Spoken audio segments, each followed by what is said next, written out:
Mayor. Well set? Yes. Okay, let's start the town meeting. Call it the roll call, please. Vianney. Casanello. Here. Pater. Here. Larson. Here. Schneider. Here. Ramirez. Here. Gallagher. Here. Okay, start off with the Pledge of Allegiance.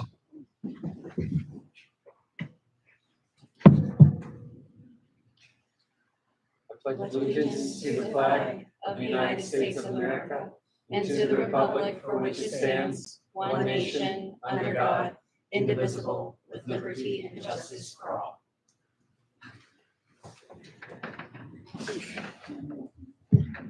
Thank you. Okay. Well, first thing we have on the list is a presentation. Steve Mulroy. Yes. Mulroy, sorry. So Mayor and Council, tonight you have Steve Mulroy here from VML Vaco Finance to give us a presentation on our financial well-being and some suggestions for up-and-coming ideas and what our debt capacity will be. So Steve, feel free to turn the mic on. If you just push the button, it should, yep, there you go. Great.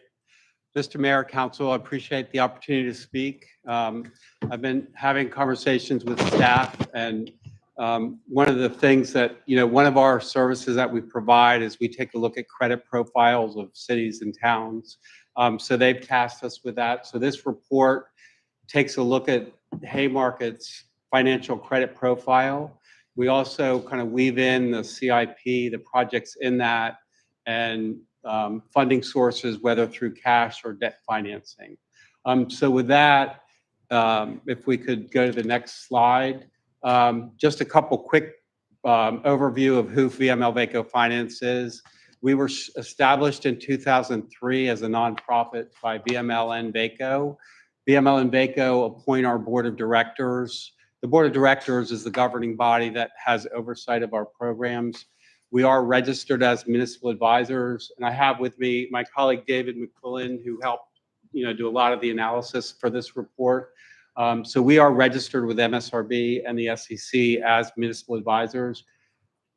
Broad brush services that we provide: financing and municipal advisory. Since inception, we've done over $1 billion in financing. We also have 2 investment programs. The town is in the Virginia investment pool. We have in our investment programs $5.5 billion. We also provide accounting services. On the next slide, you'll see that we have worked with a wide range and variety of local governments. On slide 3. So making us one of the most widely used financial services program in Virginia. This is across the various services and programs. We've worked with cities, towns, counties, and authorities, school divisions, et cetera. So our programs are really developed and designed to appeal to a wide range of political subdivisions. On the next slide, so now kind of diving into the credit analysis, the purpose of this discussion. When you look at the credit analysis of local governments, you're really looking at you're identifying the key determinants of credit quality. That's kind of the first step. What are the key factors that you're going to look at?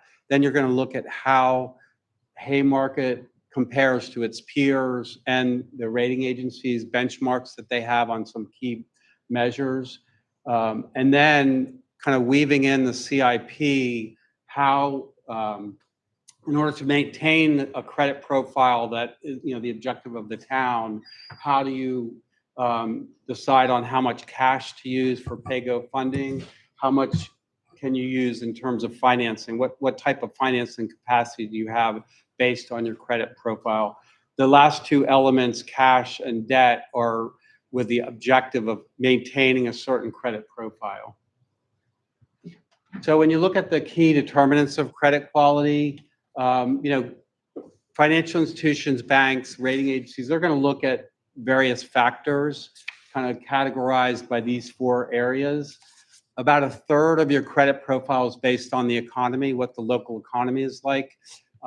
You might have the greatest, financial performance, but if you have a kind of a weak economy, that's going to be a negative. So the economy is kind of a baseline that you're going to look at.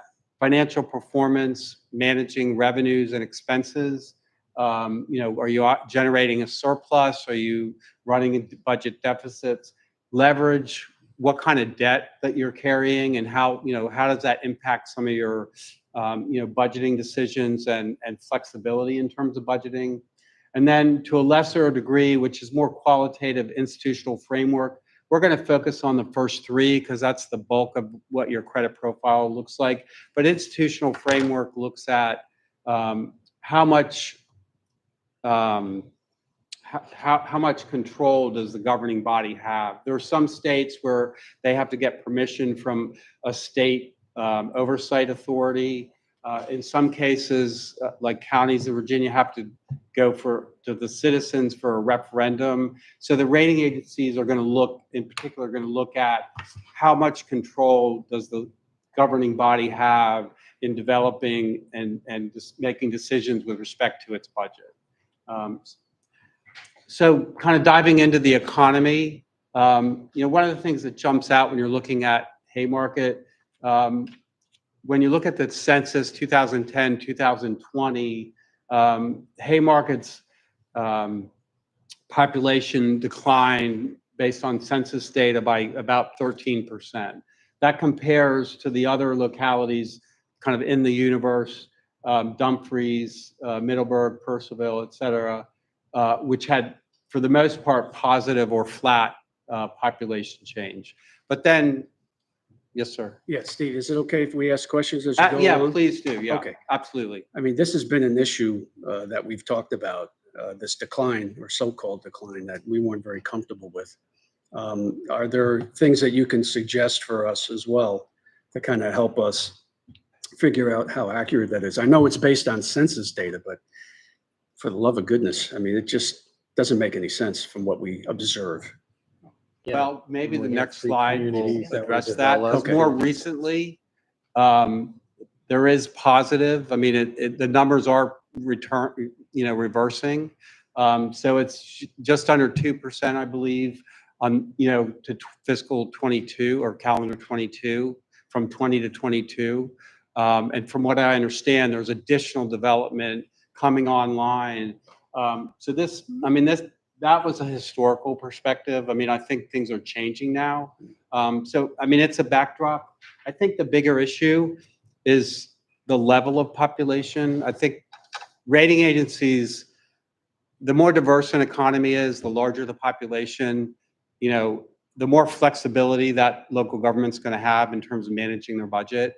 With a population under 2,000, it puts kind of a limit on, but the trend is more recently positive and up. So that's definitely a good kind of reversal. And there are, as you'll see, there are many good positives on the credit profile that we'll go through. But the orange shows the population change from 20 to 22. So Haymarket grew about 1.75% in the last 2 years. I suspect that's continuing, into 23 and 24. So on the next slide, when you look at per capita personal income, Haymarket, is much stronger at about 58,000 per capita for personal income versus the state average, which is about 47,000. And then the US is about 41. So, definitely a strength with the level of income of the citizens within the Haymarket, the town limits. And just to be clear, the data you're talking about is just exclusive to the town, not the zip code. Yeah, there's a few slides that talk about, kind of a broader brush county, but yeah, this is for Haymarket. Okay. There's an American Community Survey. I can get the details, but I mean, the sources are, there's links on the bottom of the page where the source of the data is. The next slide is, just relative to the state of Virginia, which represents 100%.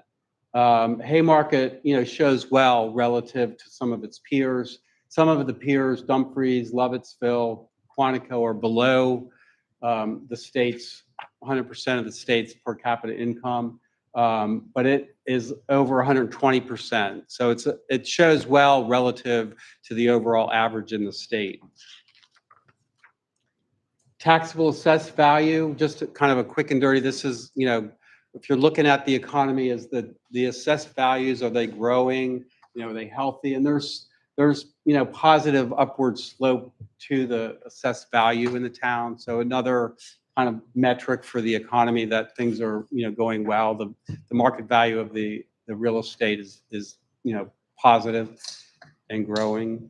The next slide, this, kind of to your question about whether it's town, there's not specific data for the town on unemployment, but for the county, Prince William. So that's kind of used as a proxy here. Their unemployment, the latest available published when we were putting this report together was for May, was 2.5%, slightly better than 2.6% for Virginia. And then the national is at this point 3.7%. So the economy here relative to the state and nationally is solid from that standpoint. General fund revenues, we backed out the federal government transfers and grants just to try to get a baseline of the operating revenues. And so those also, revenues have been, strong in the last 5 years and growing. The fiscal 24 budget shows over 3,064,000. So, the trend on the revenues is positive and solid. The growth rate, this kind of draws it out that, the percentages, I apologize, got cut off, but the growth rate for Haymarket, 11.3%, Lovettsville, 3.75%, Purcellville, just about 6%, and Warrenton was down 1.1%. So the growth in revenues, are very positive over the last 3 years, especially relative to the peer localities.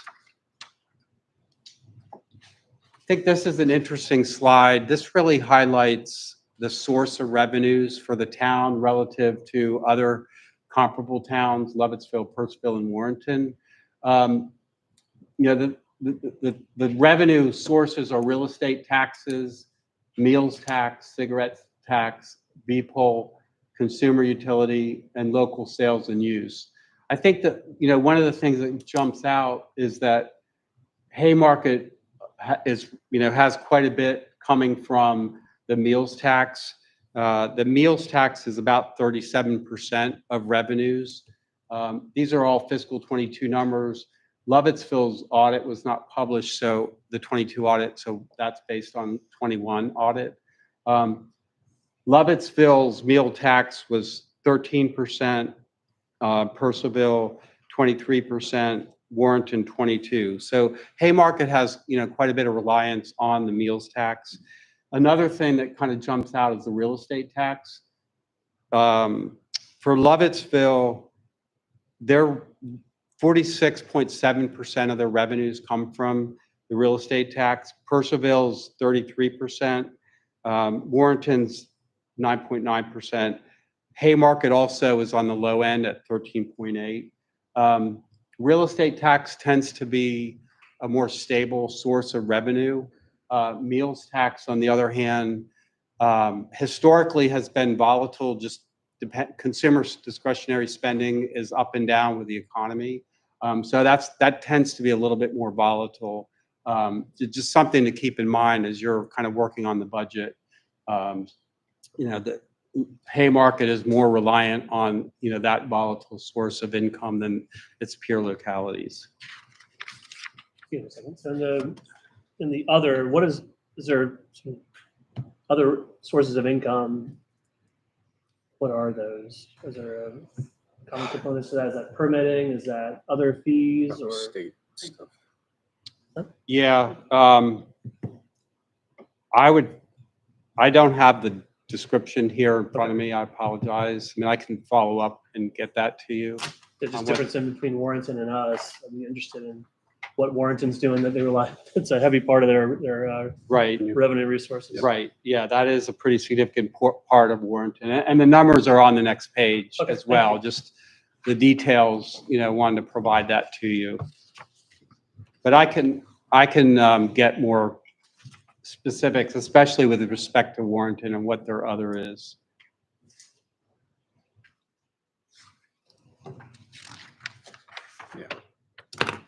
So on the next slide, general fund revenue, expenditures.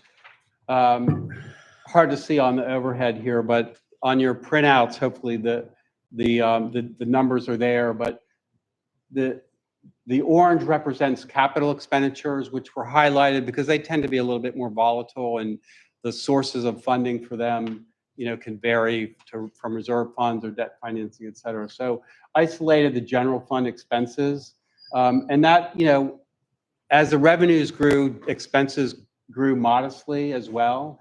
The 23 and 24 budget, there's some additional growth, but I think that's consistent with the revenues that are coming in.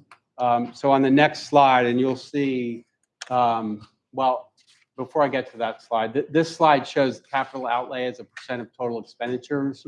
The thing to note here is the other localities are spending a larger percentage of their expenditures on capital projects. Haymarket is at the low end at 7.7%. And, Lovettsville is all the way up to 16, Purcellville 13, and Warrenton 14%. So that, just a data point on what the other localities are doing.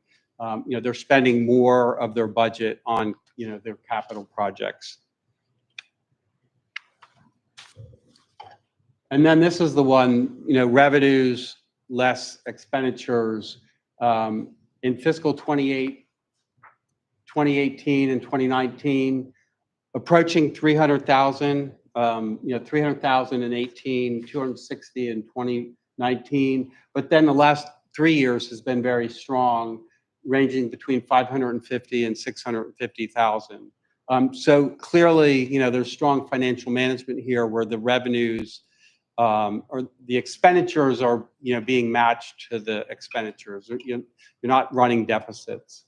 And then the budget, of course, you're budgeting, to a balanced budget. So those are shown at roughly zero. And then on the next slide, available fund balance, the resources, these are available fund balance, is funds that you have access to. They're not committed to something else, that they're available for, what town council decides they want to use the funds for, whether keep in reserves or spend on projects. They have been growing, healthy as the operating surplus has been coming in positive. So as of fiscal year 22, there's 2.8 million of available funds in the fund balance. And one of the things to mention, I know we're, fiscal 24 just ended. We're looking at 22. Fiscal 23 audit was not available as we were preparing these numbers. So that's why for the most part, the cutoff is fiscal 22. Be happy to update that with 23 numbers and 24 numbers when they become available. But these were the latest, published audits that we could use. So the available fund balance, this is a key metric as a percent of expenses. AA localities have about a 42%, just over 40% available fund balances as a percent of expenses. You want to have that for flexibility if you run into an economic downturn or unexpected, a fire truck, fails, you need to purchase a new one, or, town hall has major renovation that they need to do, on short notice. So having a reserve of, a certain level is important. AA credits, when you look at S&P, is a little bit north of 40%. Because of the size of the town, we generally recommend a healthier fund balance for towns that are smaller because their budgets are smaller. They have less flexibility in making changes to their budget. So we peg that at about 60% of your expenditures. The town clearly is well in excess of that. The latest numbers, fiscal 22, is 124%. So the reserves are very healthy. This is also a very good picture to see. The debt is declining, and by the end of fiscal 26, it'll be zero.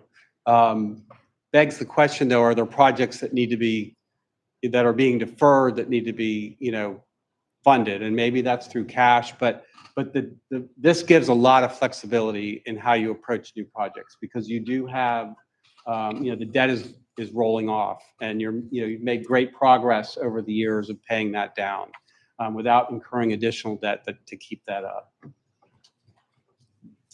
So on the next slide, the state has a requirement in the state code that net bonded debt cannot exceed 10%.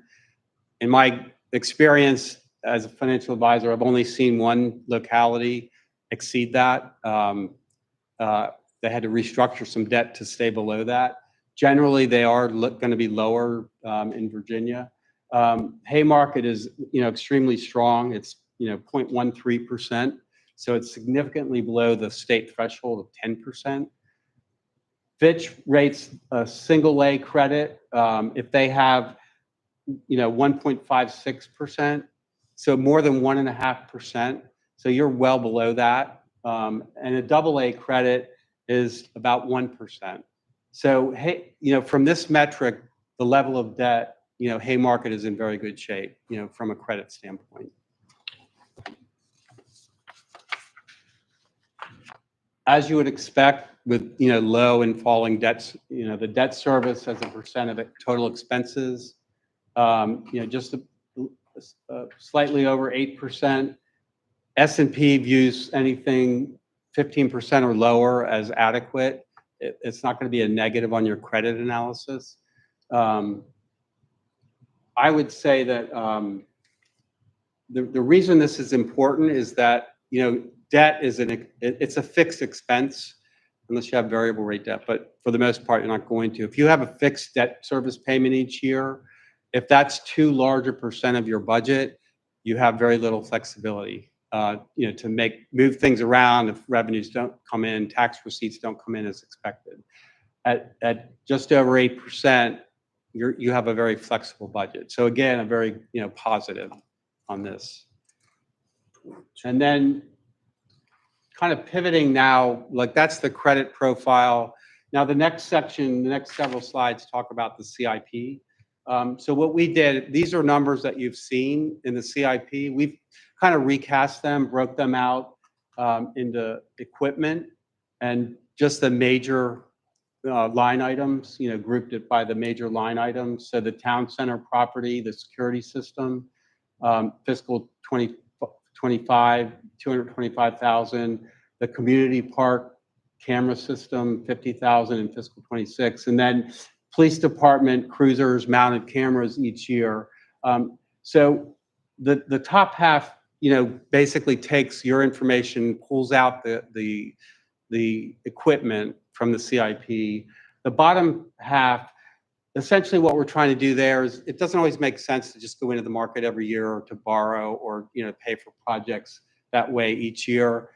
We group them to make them make more sense if you choose to do a financing, to group them so you're doing fewer financings to pay for the equipment.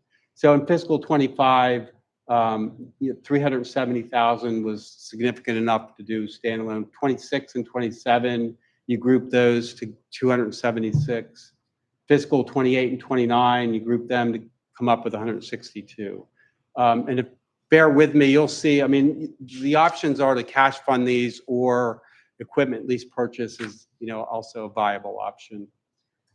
So on the next slide is the capital projects.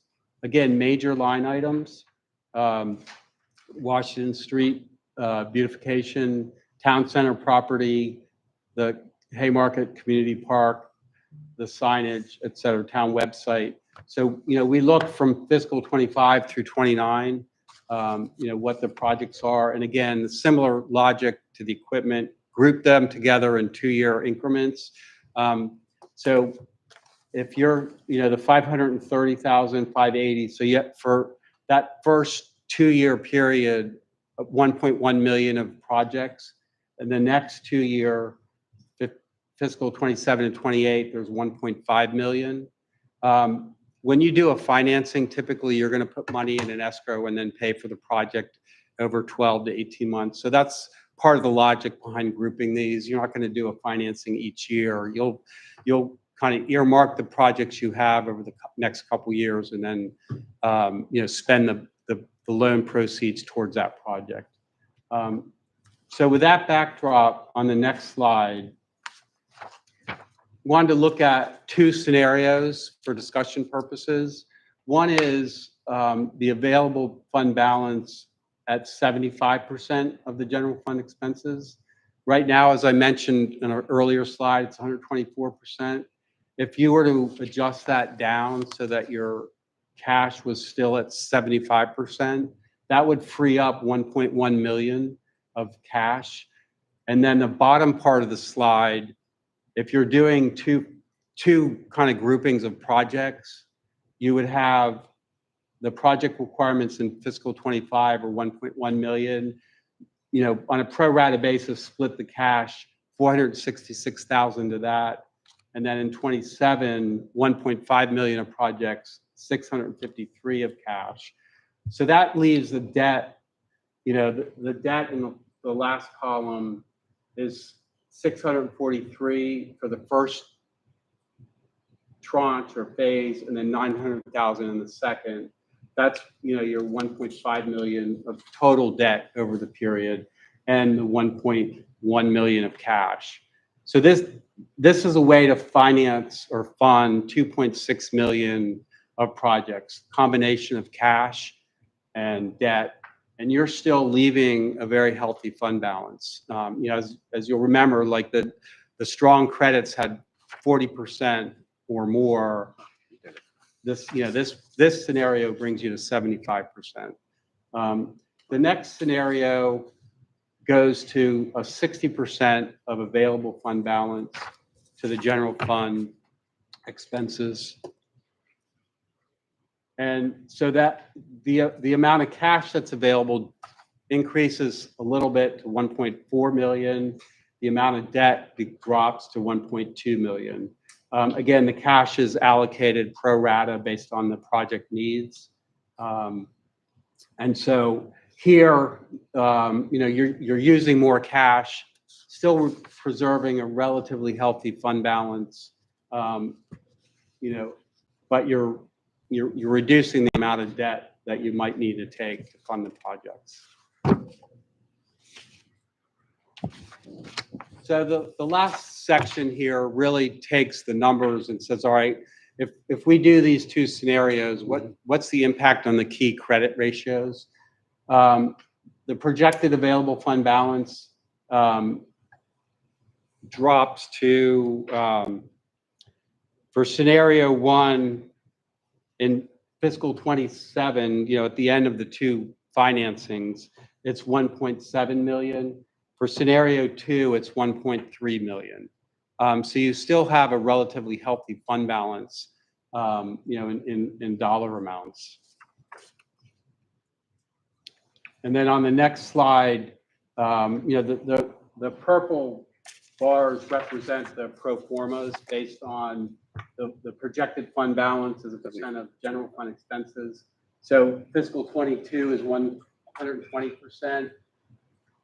After the first tranche, the first phase where you do some cash and debt funding of projects, and then the next phase, that brings you down to 75%. So still, well above the AA level, and from our viewpoint for a smaller town, help comfortably ahead of the 60% recommendation that we have. And then the next scenario, that was scenario 1. Scenario 2, you land at 60% on the fund balance as a percentage general fund expenses. And so the kind of, well, this slide just shows, you saw the blue line in an earlier slide where debt is declining to zero. Here it assumes, scenario one, you're taking on, some debt, and then in the next phase, you're taking on more debt. You'll have all the projects in the CIP funded, but then over time, that's paid off. Scenario two, you're using more cash, so your debt is, less. So you're phase one and phase two, and then that debt runs off over time because you're going to be making annual payments on the principal to pay that debt off. And these are, pro formas. We've used estimates for, payment schedules. Of course, reality, you have to go to the market to find out exactly what your payments would be. And this looks like a 20-year horizon on the I believe that's what amortization. we use, 20 years. Yeah. What would happen if you extend that horizon, or would you not recommend that? I'm sorry. What would happen if you did not do a 20-year, you wanted to extend it longer on your debt? I mean, of Yeah, course, I you're mean, going to pay it would more just- interest, but It would just amortize slower. So Right. This line would just come out farther. what's the typical time period or time frame? 20, it depends on the project, but 20 is common and 30. I mean, they're both common. It's driven by your ability to pay. Because if you shorten it to 20 years, the annual payments are going to be more. If you extend it to 30, then the annual payments will be less. But your total interest expense adding those 10 years would be more. So- I'm sorry. oh, go ahead. I was just gonna say, there's also over 20 to 30 years, interest rates are gonna adjust and fluctuate, so we're Yeah. gonna be within those, so, Yeah, this Refinance. assumes that you go into the market and it's fixed. exactly. Yeah. Yeah. So on the next slide, again, if you remember, net bonded debt as a percent of taxable assessed value, state code is 10%. Even with the two scenarios, you're still well, like 1% is here, so you're still very well below, those levels. Scenario one is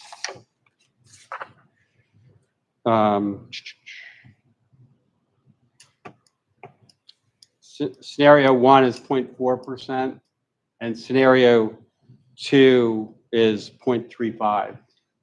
So in the scheme of things, it would not be taking on that much debt, based on the CIP and the numbers that we're showing here. Debt service as a percent of total expenditures, again, as far as like having a flexible budget, you're still, that number in 22 is higher because you're in the midst of paying off debt. So by 26, that debt will be gone. If you take on the new debt, the annual debt service would be, relatively small. And then scenario two, even smaller. So 7% for scenario one and 6% for scenario two. So relative to that rating agency 15% kind of benchmark, very manageable levels of debt. So kind of in summary, it's a lot to throw at you, and happy to take questions after the fact as well as you kind of digest this. But in summary, a lot of strengths that the town has. When you look at the economic indicators, the per capita income is strong, taxable assessed value is growing, the unemployment rate is low. From a financial standpoint, which, definitely a strength of council and staff to kind of manage general fund revenues, the surplus, the fund balances has been growing and is very healthy. As far as leverage, not much debt that's being paid off. Debt, so because of that, debt to TAV is minimal. Debt services percent of total expenditures is very, very modest. Areas of, something to watch. And we've kind of discussed the declining population. I think that trend is reversed. But not really much you can do about the population size. That kind of puts a limit on the highest ratings, just because your budget and flexibility are going to be more limited than, like a Arlington County, somebody with hundreds of thousands in population. And then, the meals tax is a relatively large percent, a good source of income, but sensitive to the economy more so than maybe some of the other tax areas. So if I, kind of to the recommendation side, using a mix of cash and debt to fund the capital projects, I think would be prudent. I think prioritizing cash for capital projects, they tend to be more expensive, have a longer loan term. So to help reduce overall expenses, prioritizing cash for your capital projects versus the equipment. And that's why we built it out the way we did, where we were assuming, the equipment was separated out and would be financed through, lease purchase financing. Because you get more kind of benefit by using cash on capital projects. I mentioned the equipment lease purchase, and to maintain a strong credit profile, which, the town clearly has a very strong credit profile. Consider maintaining the general fund balance relative to expenses of 75%, but at a minimum, I don't think I would dip below 60%. And then just on the funding side, it might be a little hard to see this, but on your handout, so we broke the financing or funding side into two phases, fiscal 25 and fiscal 27. Again, the projects for the fiscal 25 phase, 1.1 million, fiscal 27 is 1.6 million. Available fund balance, this is scenario one at 75%. When you do the two phases, you're using cash of 1.1 million and debt of 1.5 million. So that's where you're getting the roughly 2.7 million to fund the projects. Phase scenario two uses a little bit more cash and less debt. You're keeping the available fund balances at 60%, and then you're using 1.4 million of cash and 1.2 million of debt. So, there's a lot of different scenarios we could have run. We just tried to break it down into, two for discussion purposes. I think the bottom line is, though, the fund balances are extremely healthy. The level of debt is, very low and declining. So you have a lot of flexibility in approaching the capital projects in the CIP plan. Thank you. Thank you so much for putting all the time and effort into the presentation. I do have a couple questions. Sure. Are you able to briefly explain, specifically to page 19, as to why we need to possibly look at our budget differently than one might look at their household budget, to where we've been kind of conservative on our spending lately, and we have this cash. So we are at 124%, and we've got the two scenarios, and you're saying keep us at about 60, yes? So page 19. 19, so that's the graph where we're at 124. Yes. Okay, so a healthier fund balance, why we want to Well, look at that slightly differently than we would look at maybe how we would manage our household funds, like. Yeah, that's a good question. I would say that there's always going to be tension between saving money, not taking on any debt, and funding projects. At a certain point, some projects could be just not ever done. Some might need to be done, and if you defer them, you build up a very large deferred maintenance. And so there's always going to be that tension between, keeping debt low and keeping really healthy balances. But if the infrastructure is not maintained and taken care of, at some point, that's just going to create problems that are going to be, I would say, more expensive. when you look at how the AAA rated localities look at this, I mean, they have a plan. They develop their CIP because they're planning to tackle projects each year. They're not like just pushing off, and then, and some projects can be pushed off. Maybe they're kind of pie in the sky projects, but if you have like legitimate CIP needs and projects, using this approach is kind of a healthy way of, managing that tension between cash reserves and fund balances and deferred maintenance, where you're still maintaining healthy enough cash reserves for your budget, but you're not like just punting on projects that, need to be done. And that's how I would view it. Leveraging debt for good. Right. And using cash so that you're not like overburdening with debt. And when you look at the numbers, I'm not advocating you go to 15% of your budget in debt service, but you have a lot of flexibility in terms of how you want to approach the CIP. Okay. And then just in reference to page 14, when we were looking at that graph, I know that we, as the town of Haymarket, we're pretty self-funded.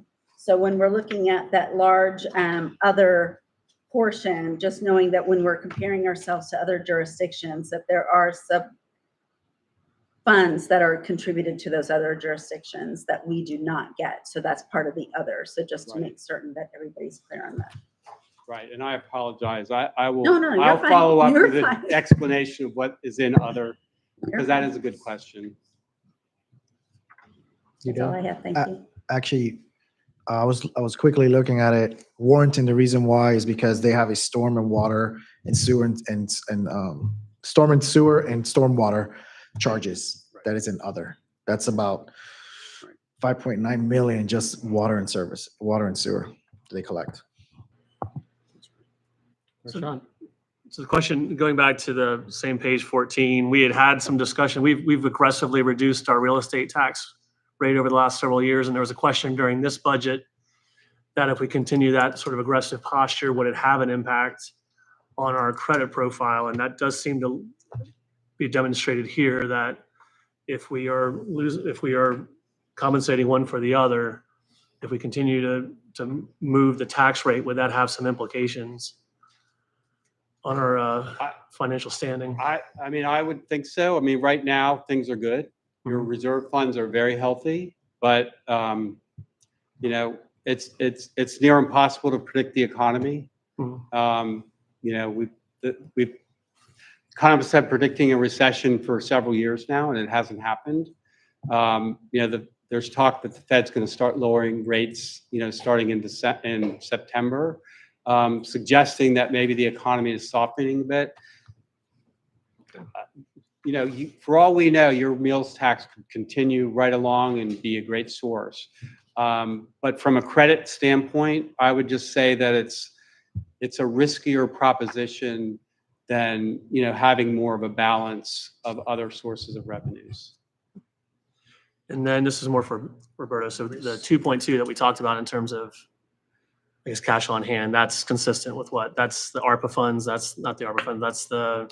I mean, we profit dollars, talked that's about the- that, and we backed out of the CIP. The There was a project note in that's there going that to be talks about funded that. by the ARPA funds, and those numbers are just pulled out of this report. So they're not in the available funds, for the fund balance, and they're not in the CIP because those are monies set aside specifically for that. So that was not part of these numbers. We have the money that we put in, we just moved from the one account. That was an additional, not surplus dollars, that was the surplus dollars. That was part of this. And then the profit dollars that we have collected, that's part of the 2.2 as well. No, these are numbers from our CAFRs for 2022. Okay. I talked to Steve and David. Once we get a 2023, I'm going to send over those numbers where you'll see the ARPA, majority of the ARPA funds in there. But they're not part of this report. And then the monies you're talking about was actually done in the end of 2023, if you remember, if I recall. So those are not part of that available funds. We didn't put anything because they're not fully audited yet. So once we get a fully audit, Steve is going to go ahead and update that information and the Have a scenarios. cascading effect. It sounds like it would improve Correct, because we are going to be completely out of debt by August 1st, 2025. So we do have those other resources to augment the scenario that you're proposing here. Right. Okay, thanks. Thanks, Mr. Mayor. Alex? Yes, Roberto, I know it hasn't gone through audit, but any idea where we are currently when it comes to available fund balance? I know these numbers were based on FY 2022, right? The unofficially until 2023, I believe Mary had told me that they were looking at like 2.8 million available. 2.8, and this is showing 2.821, so we're the same, basically, about the same. And the reason I'm asking that is if we go back to page 15, as we all can see, our expenditures have considerably gone up since FY 2022, right? So Roberto, if you're correct, if our funds, our available fund balance is about the same as what we were in 2022, I'm thinking that what we can, in terms of the two scenarios, the cash, 60, 75%, I think that's going to have to come down because our expenditures have gone up. Yeah, that's a great point. Yeah, that's true. Okay.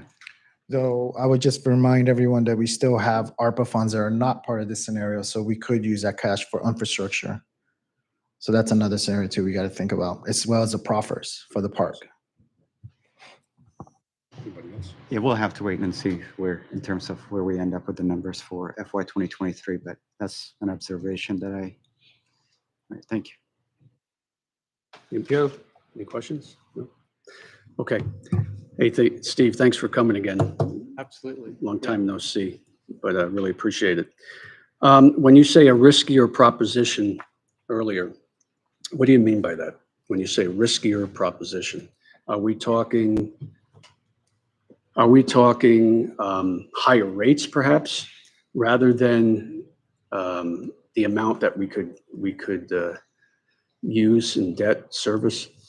What does that mean? I'm just curious about that. Because, we were talking, let me give you the context. We were talking in the context of real estate tax. And it said if we continue to cut that, at least that's the way I derived it, it could provide a riskier proposition for us. So if you could expand on that a little bit, I'd appreciate it. So what I was referring to there is that if the 23 and 24 budgets were developed to balance, and you're relying on a certain level of taxes. So if the meals tax declines because people don't go out as much, I assume there's probably some traffic that is driving through transitory. They'd stop at some of the locations to get meals. I mean, if that declines in a meaningful way, and during recessions it could, that would put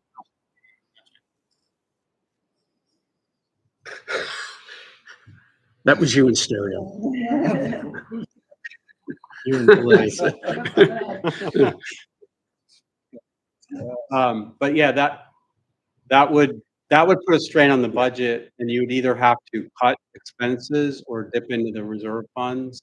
So that's all, not to oversell it, but that's what I was referring to there. Okay, but from a financing perspective and the ability to secure financing, there probably isn't a risky proposition.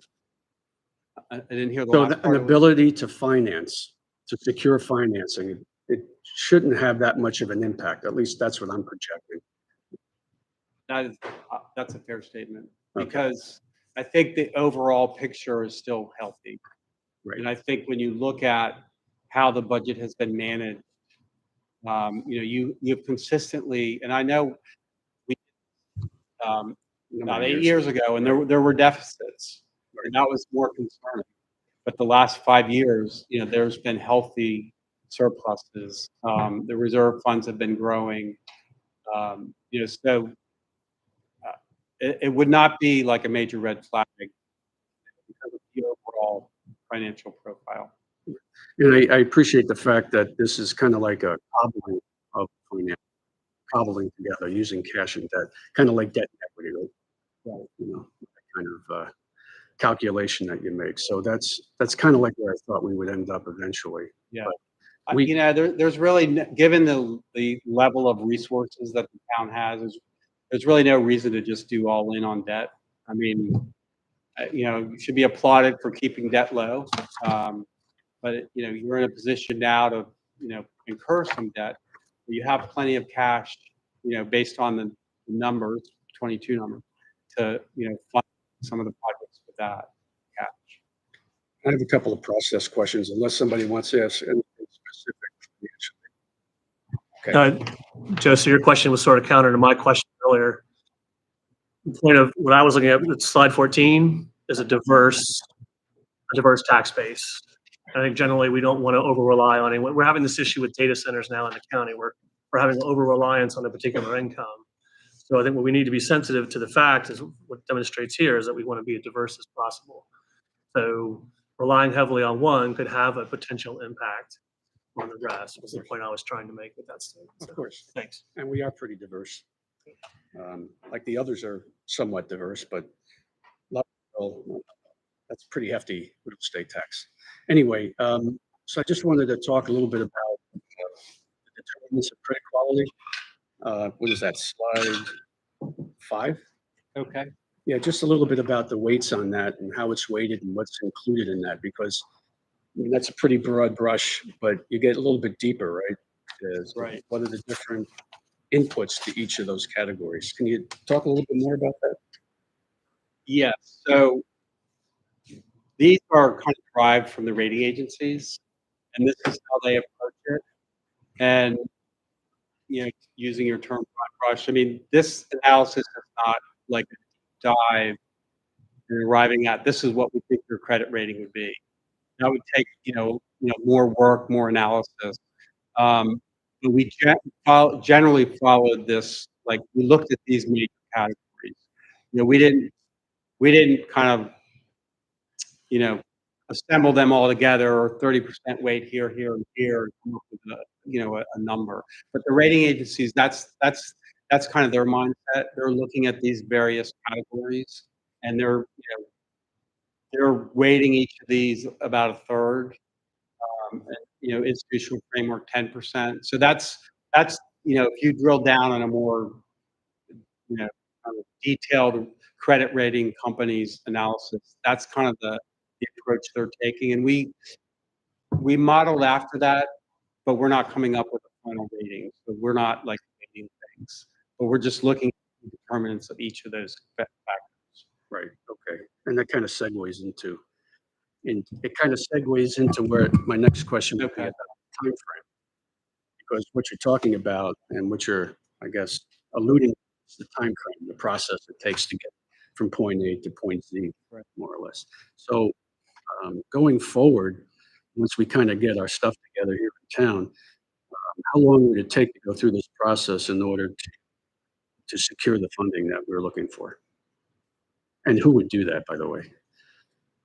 So that great question. I mean, it depends on the avenue pursued. I mean, you could arrange financing in as little as 60 days. You know, there's different methods of funding. You know, arranging financing.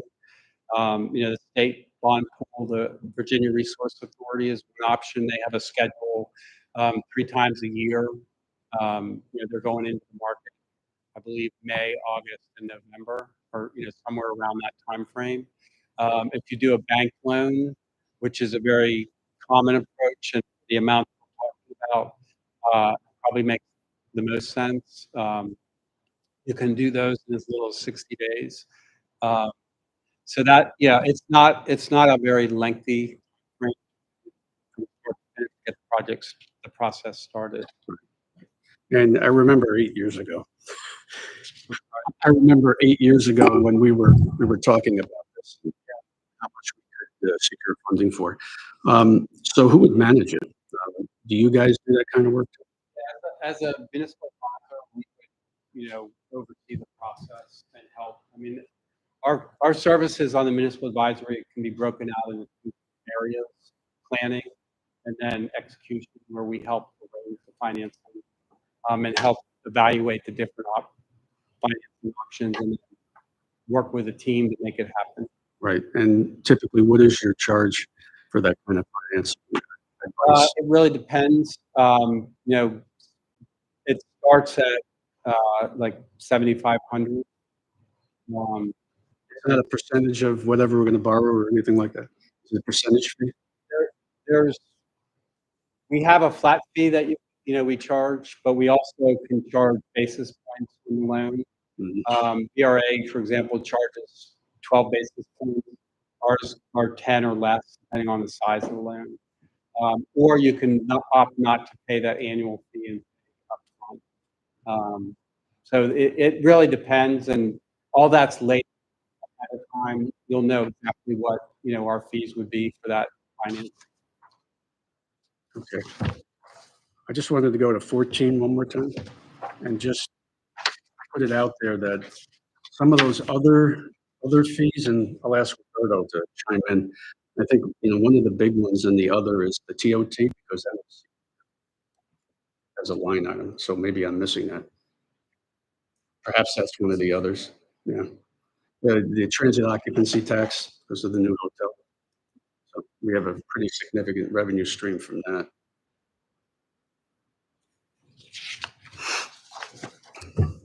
That's all I have for now. Thank you, Steve. Appreciate it. Alexander? Yes, Steve, maybe you mentioned the possibility of doing a bond or issuing a bond or loan, bank loan. Can you tell differences in terms of interest rates, or what should we consider between the two different options? So, three main options are bank loan, VRA, state program, a pooled bond program, and then a standalone bond issue. To do a standalone bond issue, it really needs to be 20 million or more. I mean, it's expensive and time consuming to put all the disclosure documents together. So that kind of leaves the bank loan and VRA. Even VRA, I think their stated application says a minimum of 750,000. I think if you're not north of $1 million, the cost, it can be an expensive proposition. You're paying for ratings, financial advisor of the program, bond counsel, there's a disclosure counsel, underwriting. So there's a lot of fees that kind of eat up the advantage. The one advantage that is attractive, or two, because VRA has a large issuer market every few months, they get pretty attractive rates. They also can go out, you could do a 30-year financing. Banks, on the other hand, tend to, cap it at 20 years or shorter. But banks offer you the most flexibility, and you can issue when you're ready. You're not waiting for a pool.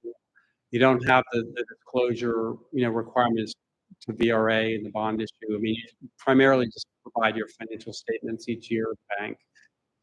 And then the bonds tend to be flexible in terms of calling. You can request that it be callable immediately or, after 5 years, whereas VRA loans have a 10-year period where you can't call. So if rates do drop, you have to kind of spit it out.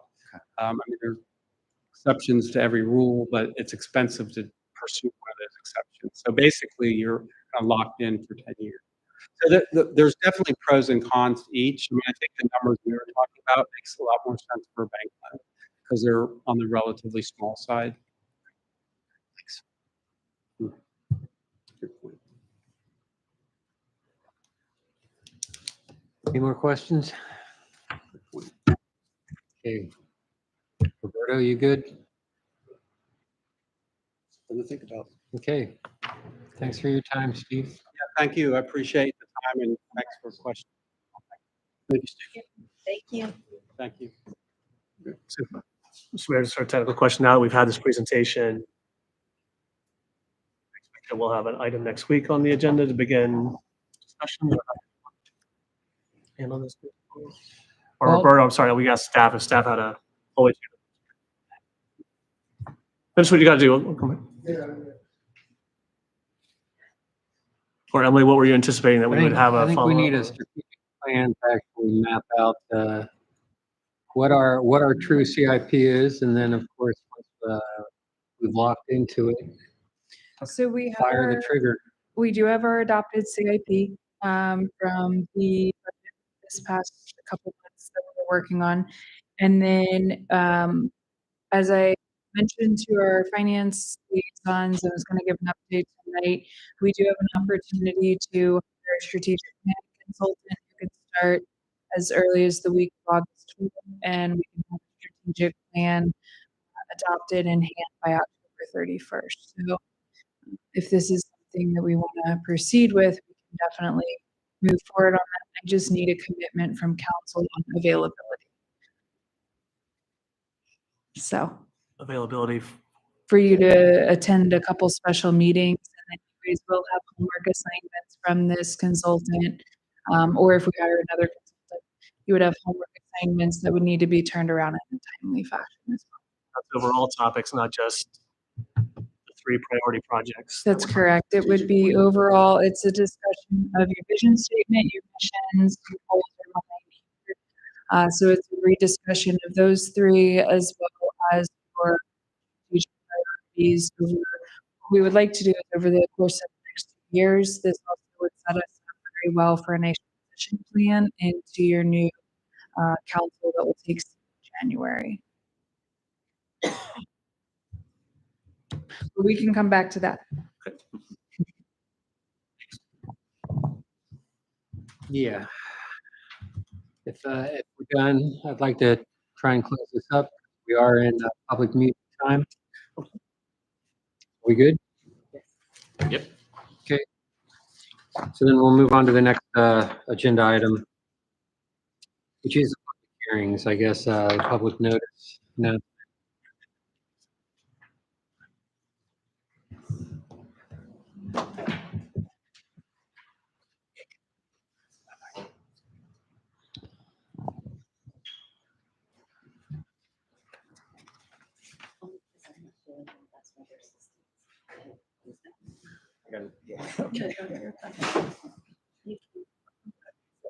Get the explanation, so.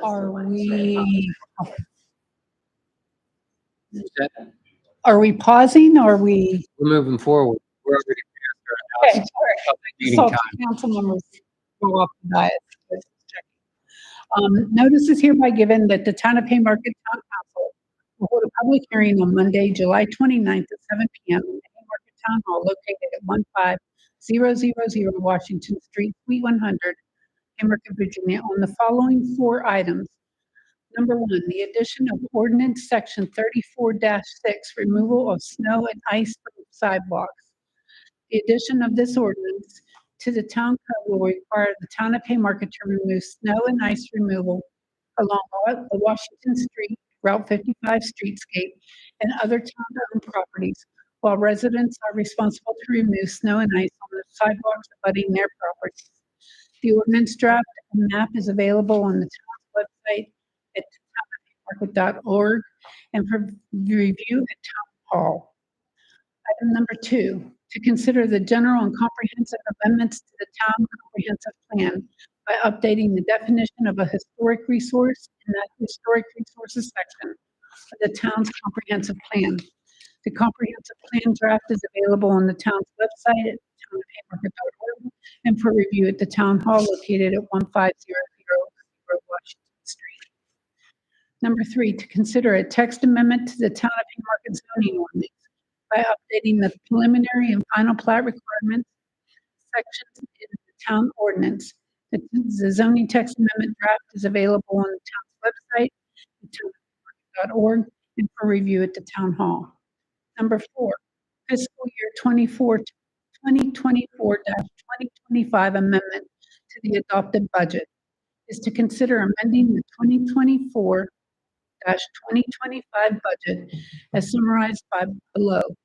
This amendment will now increase the adopted other income ARPA funds budget for the fiscal year 2024-2025 by $836,586. The new overall adopted budget with these increases will be $4,935,532. The proposed budget amendments are available for public review, both online at the townofhaymarket.org and in the clerk's office. All meetings, excuse me, all meetings are open to the public. The town of Haymarket does not discriminate on the basis of handicap status in the admission or accessibility to its programs and activities. Handicap adult accommodations are available. Okay, we'll move on to public hearing number 1, the snow removal policy. Open up for citizens' comments. Do we have any citizens in the audience? Do we have any emails? No, sir.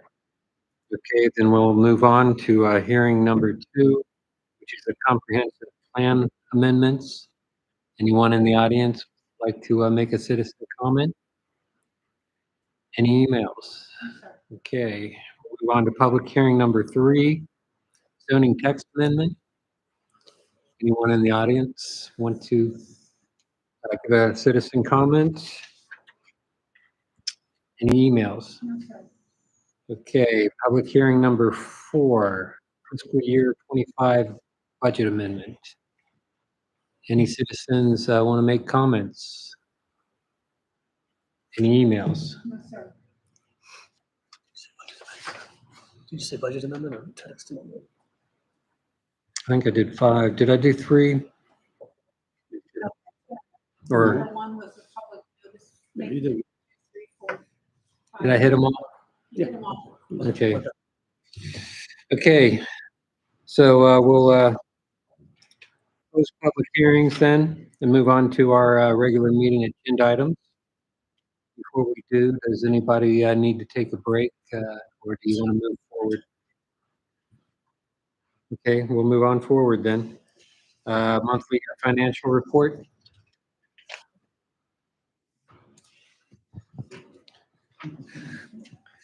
Good evening, council and mayor. So currently, as y'all, with you guys for the past 2 years, this is around that time when we look like we're in the negatives. Obviously, because a lot of our revenues are about a month behind or more.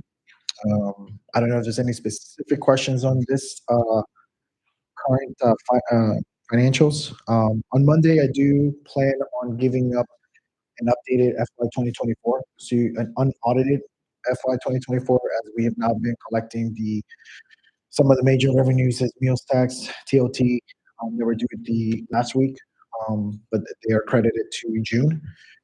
So I will be including that in the agenda, so you guys can see it as well. No questions? Yeah. I was reviewing the budget and on the packet page 7, I was wondering if you could please define development funds, because I do see under development expenditures specific projects, and I was just hoping you could define this. Yes, so development funds, basically, those are another word for the proffers. The proffer funds that are dedicated to specific portions. This was during, if you recall, Councilman Ramirez, to keep it separate from the operating budget as they're one-time expenses and are strictly for certain line items. So that is how we're going to be tracking it. Under that, you can also see administration, and obviously if when school board funds, education funds are used, that'll be also included in theirs too. Thank you. Any other questions?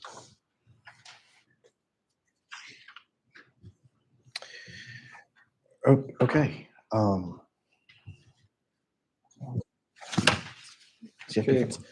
Next item, it's me again, CIP updates. This is basically a update to council. When we were working on the budget for FY25, we were hoping that the message board trailer for the PD would be purchased before June 30th. Obviously, that did not happen. It was part of their CIP. After discussions with finance liaisons and town manager and chief, we do want to make sure that that is purchased. But in order to do so, we are moving funds from the already adopted budget. But I want to make council aware that we're just moving funds, separating it 20,000 into its own line item for 10806. And this is for us having the budget now, which is dedicated to each specific CMP versus in prior years, we just had that one line item expenditure for 108. But obviously, through the budget process, we changed that to make it very specific to each project. So just coming to address council that'll change in the new budget. So I want to make you guys aware of it. Okay, any questions or comments? Yeah. So if you want to speak a little bit about the and some of the potential offsets that we talked about in finance. Sure, Councilman. Obviously, the two trailers that we currently have are straight up message boards. There's no speed measurement associated with either of those. So unless we have a VDOT approval, we cannot set up a stand like we do on the east side of town, or the old one that we have on the, or sorry, on the old one that we have west side of town, or the newer one that we just put up on the west side of town. We would like to have that trailer so we can move to locations that are problematic. It is also a data collection trailer as well. It's not just for messaging or the speed, but it will collect the data that we need that we're using on the other speed zones as well. And we're not constrained to the VDOT requirements where we deploy that. We've had some issues on FAD and different places like that. Now I can deploy patrolmen there, but it would be nice to have that sign there that we can deploy, especially during school time or times where there's been issues in areas where there's been increased speed. We have that trailer as a reminder at all times there to people to slow down. The messaging side of it is also very advantageous. Of course, we use it for all our special events as well. So it is a very good multi-purpose unit. With that being said, one of the message boards that we have now is the big orange Vermac, which is about I think it's about 10 years old, according to the data that I've collected on it, which is a very good message board, but it's really for more interstate use. It's not for small town use. Now, I'm sure that when that was purchased, that was probably one of the best that's available with technology that we have now. The smaller white trailers with the message boards that we have deployed at the museum right now are much more advantageous for town and easier to move, not as cumbersome and not near as expensive to repair as the Vermac is. So with that being said, what I want to do is offset it and sell the Vermac. And I know that somebody might fire out a question right now. I know I would. Is what do you think we could get for it? Well, the finance committee is already delegated that for me to check. Currently, there's no signs like that for sale on public surplus or gov sites that are currently working in really good order. This is currently working in very good order. So I can't really give you an approximate cost. I can tell you a new sign like that would cost, depending on its capabilities, between $15,000 and $18,000. So I don't know what it would bring. If somebody wants a sign like that, obviously they would be more willing to bet on it. So it could bring such a pretty good price and offset the cost of the new sign that is much more capable and much more workable in our environment. But I can't give you an approximate for that just to preclude that question being fired at me. But I do think the smaller sign would be more advantageous. It has more capabilities. We would be able to offset a fair amount, I feel, by selling the larger Vermac. And I'll be entertaining any questions that you have on it. Another magic ball question. Do you think the turnaround on a sale would be fairly quickly on that? Do you think it's a marketable item? Yes, I think it is a marketable item, especially since I can't find any on any site that I could buy if I wanted. But I think your larger institutions may look to that. Everything that's out there now is parts and just parts only, and everything. All of them say it's been stripped of everything usable. It's basically just a shell. So the turnaround will be quick. ATS is a very good vendor who we already have signs through, including the white message board that we currently got deployed at the museum. And of course, I've already double checked with the quote that they provided me months ago to make sure, and they're like, no, they're going to honor that even though it's outside their 60-day quote. Have you reached out to your network yet? Prince William County, Warren County, Frederick, About what parts of it? about if they're interested in picking up an item like No, I haven't. I didn't want to throw it out there until we were set in a direction, get anybody's hopes up. But definitely, if we're going to go that route, I will be marketing that, and I'm sure that there's some agencies that would probably really enjoy picking that up. But again, not promising any magical amount. Just saying I'm sure it's a marketable item. In your words. Well, my MO, I burn things into the ground. I hate reselling anything. Anything we get off of it, I'm happy with. That segues into my next question. Okay. What action are you looking for from council on this item? Well, as far as the money movement, that would be, I would treasurer for that. But as far as the directive from you all is to move forward with the quote and purchase the equipment, and then also to sell the surplus item at that point for the best price that we can get through our marketing scheme. Yes. So the thought is that with the 20,000 that I have already done, I'm informing you guys on that. But the other part of this is also once that surplus has happened, what you'll see is that I'll come to council just with an amendment to bring those funds, whatever it may be. I won't be the full 20, but to offset the original cost that we spent there back to the CIP item where we. Okay. Do you want to add one thing? Any questions from Sorry, anybody? Chief, wants to add one more thing? Just one more thing I did want to add, to be totally transparent. This trailer will also be flock capable. Now, not be switched on unless we decide to switch it on, but it will be capable of using the flock system. So, Interesting. I'm sorry. Chief, could you elaborate on what flock means, please? Flock, for the better terms, is a license plate reader. So of course, there is a lot of stringencies placed on the data that you can collect with those. But in our application, if we decided to use that, it would be in the trouble areas that we had another construction area that was being hit heavily. Then we could actually archive the license plates going in and out for a specific period of time. It's not infinity. You get to keep that data forever. But it's not just police and law enforcement that uses LPRs or flock systems now. A lot of private properties are using them to protect their interests, who's coming and going, and have that data archived for whatever time they deem fit. But I do want to be transparent about the fact that it is equipped with it. So sorry, guys, you cannot get your emissions checked. I saw the town attorney's ears pop up. Okay, if there aren't any more questions,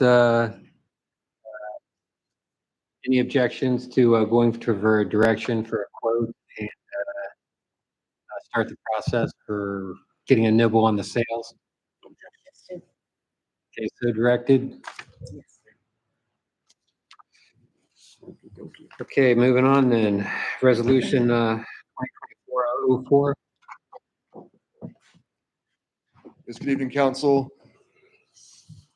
As discussed in the previous council meeting, this is just a small update to the comprehensive plan. When the comprehensive plan was drafted, the zoning ordinance defined historic resource differently from what it currently is from the 2021 update.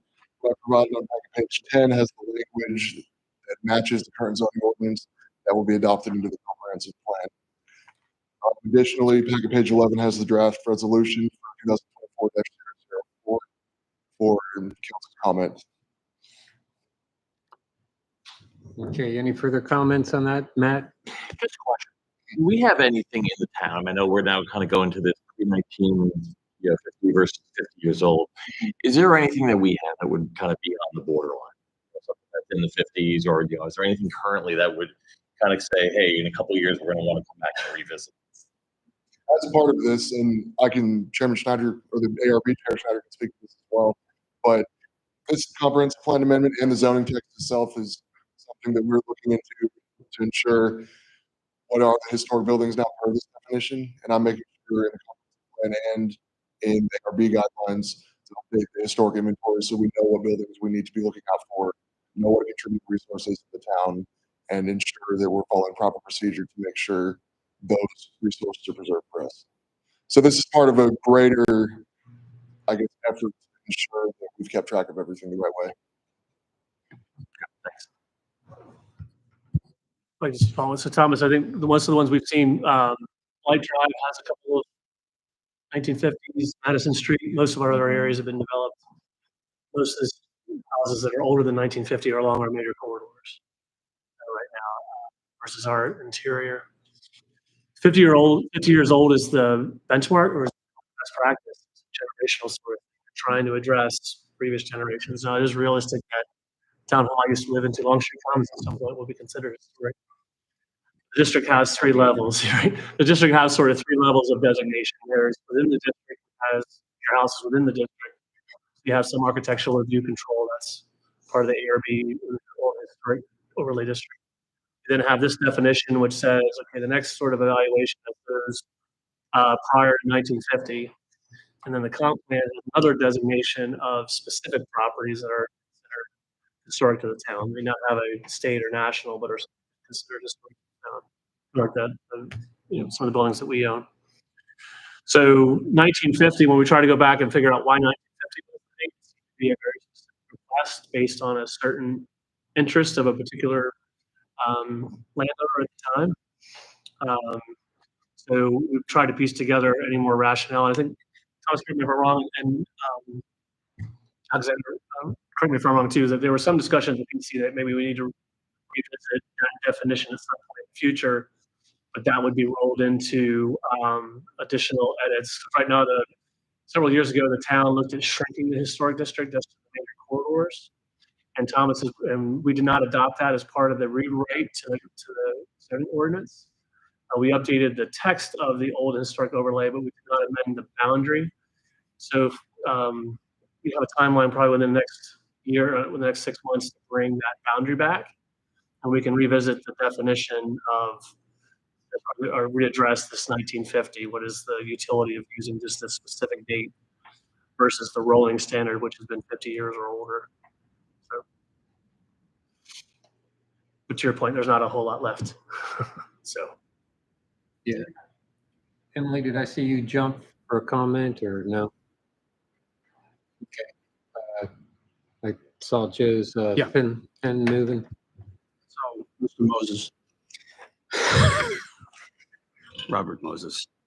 I just gave my son-in-law that book, by the way. You did? Yeah, that's his homework assignment. Anyway, so I get this. It's kind of like cross-referencing, crosswalking. Everything's consistent. I think that makes a lot of sense. So with respect to the planning commission, if I may ask the planning commissioner or the planning commission member liaison, any other discussions around this, or essentially any other recommendations other than what Marchand just said about looking at it in the future? I think the PC members were okay with the revised definition of standard, basically, right? Okay. Basically, everything with the way it's been, 50, once a structure is built, 50 years down the road is historic. So ultimately, every structure at some point within the town is considered historic, right? That's the way we looked at it. Right. All right. My home, your home, Yeah. All right. I was just thinking about the consequences of it, just the number of structures in town, and we don't know, but we're still going to do an inventory. I mean, even without revising it, right? Anything is 50 years. 50, what is that? Yeah. That's 2,000, right? Right. Exactly. So I don't know if it makes a Okay. difference, right? Just curious. I don't think it does. All right. And with respect to other communities, municipalities, how does this kind of match up with them? Or The goal with this was merely to line up with the zoning ordinance. I can look into that. So there's no matching up with the codes or anything like that? State of Virginia. Okay. I'm good. Thank you.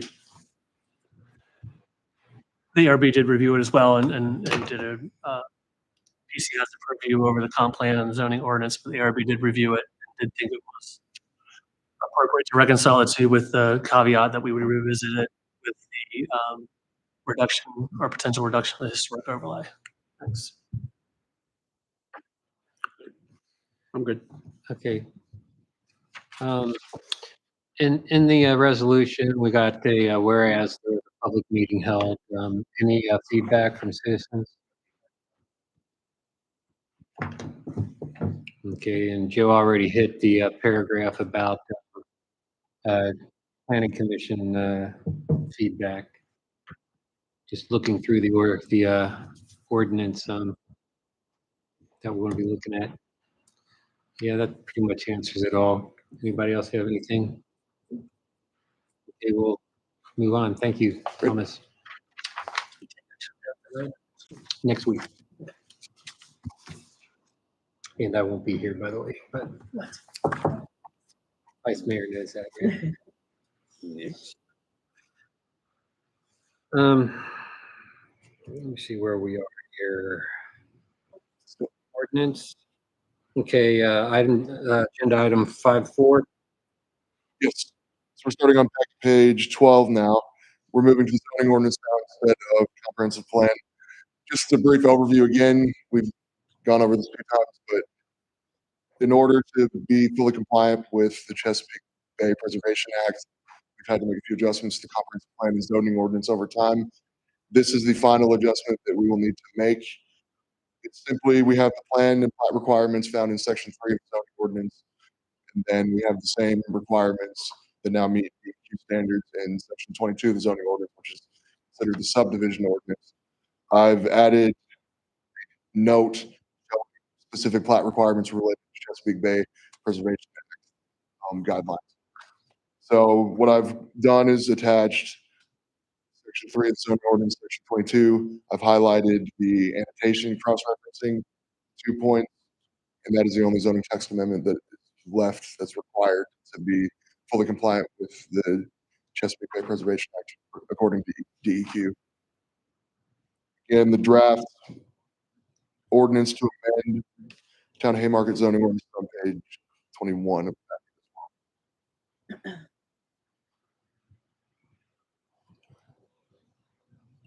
Cool.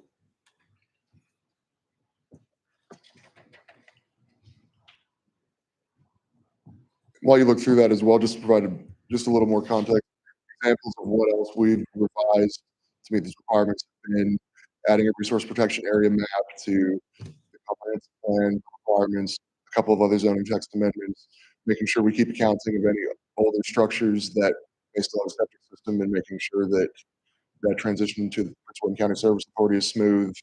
Those are really the only other outstanding items aside from this. Cool.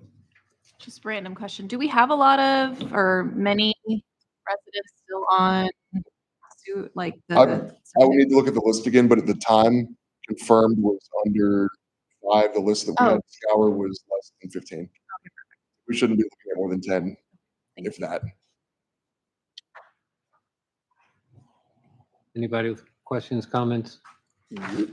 Speaking of the septic and well, are we still required to handle the databases of those, or can we roll that up to Prince William County? Does this help help transition it over to It them? helps with that.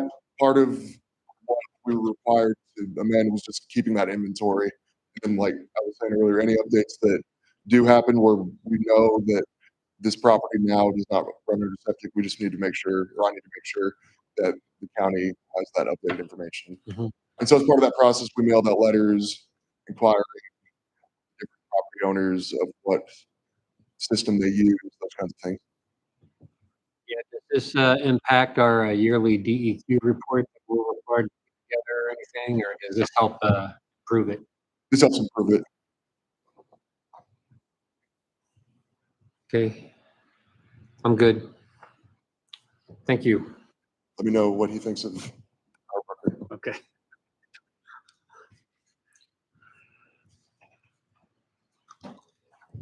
Okay, next on the list. Planning Commission didn't have any comments, issues, concerns? No public comment?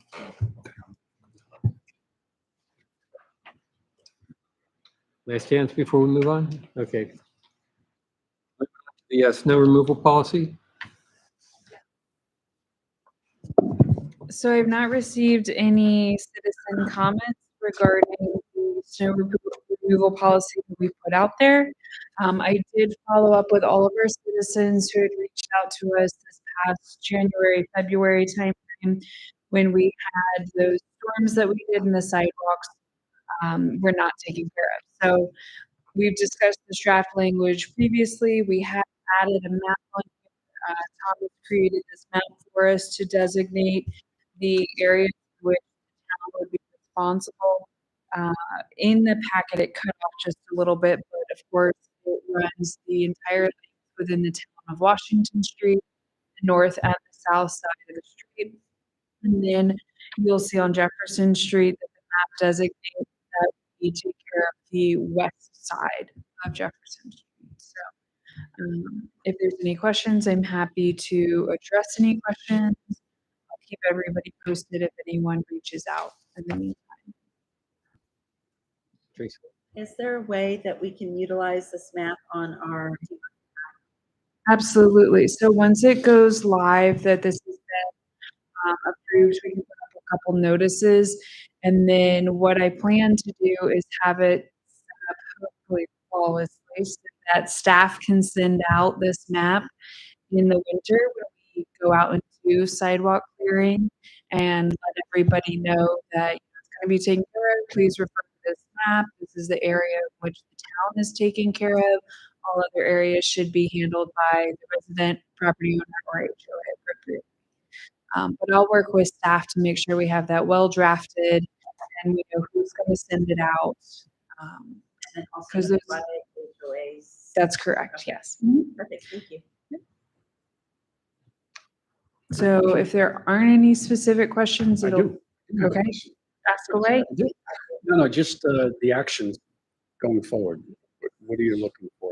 from So us? this would move to next Monday night's meeting for adoption. Once it's adopted, we send it over to MuniCode. It gets officially published up into our code database. From there, I would send it out again through our channels as well as the HOAs, letting everyone know it's now officially been adopted. This is the official ordinance and the map attached. Just go from there. And then internally, as I was just kind of saying, staff will prepare for notifications to go out, but I'll also prepare with maintenance to determine what's our threshold, when are we making the phone call or the email to the contractor, when is the contractor going to do the work versus when are we going to do the pre-treat of it and have that all lined up and scheduled. Great. So for next Monday, we'll have a motion or all. That's correct. Mm-hmm. All right, good. Do we need a resolution to go with that It'll too? be or no? by resolution. A resolution. Just from a communication perspective, and this is Yes. kind of really with regards to Green Hill Crossing, just because of knowing some parties don't understand where the town boundary is, I would ask you to please really emphasize to the Green Hill HOA that the town boundary ends at Green Hill Crossing and that the clubhouse is actually in Gainesville. And Absolutely. that there is a sidewalk in front, because I know that was some of the complaints last year, was that walk wasn't done at all. And we were getting some unwarranted flack for that. Absolutely. So Could I confirm, is Ms. Hornato your HOA president? Hornato Jessica? yes, Wonderful. I've been in direct touch with her regarding this, so I can even try to schedule a walk with her and we can look at it in person. I think she understands it. In fact, Agreed. she was very appreciative of your. Yes.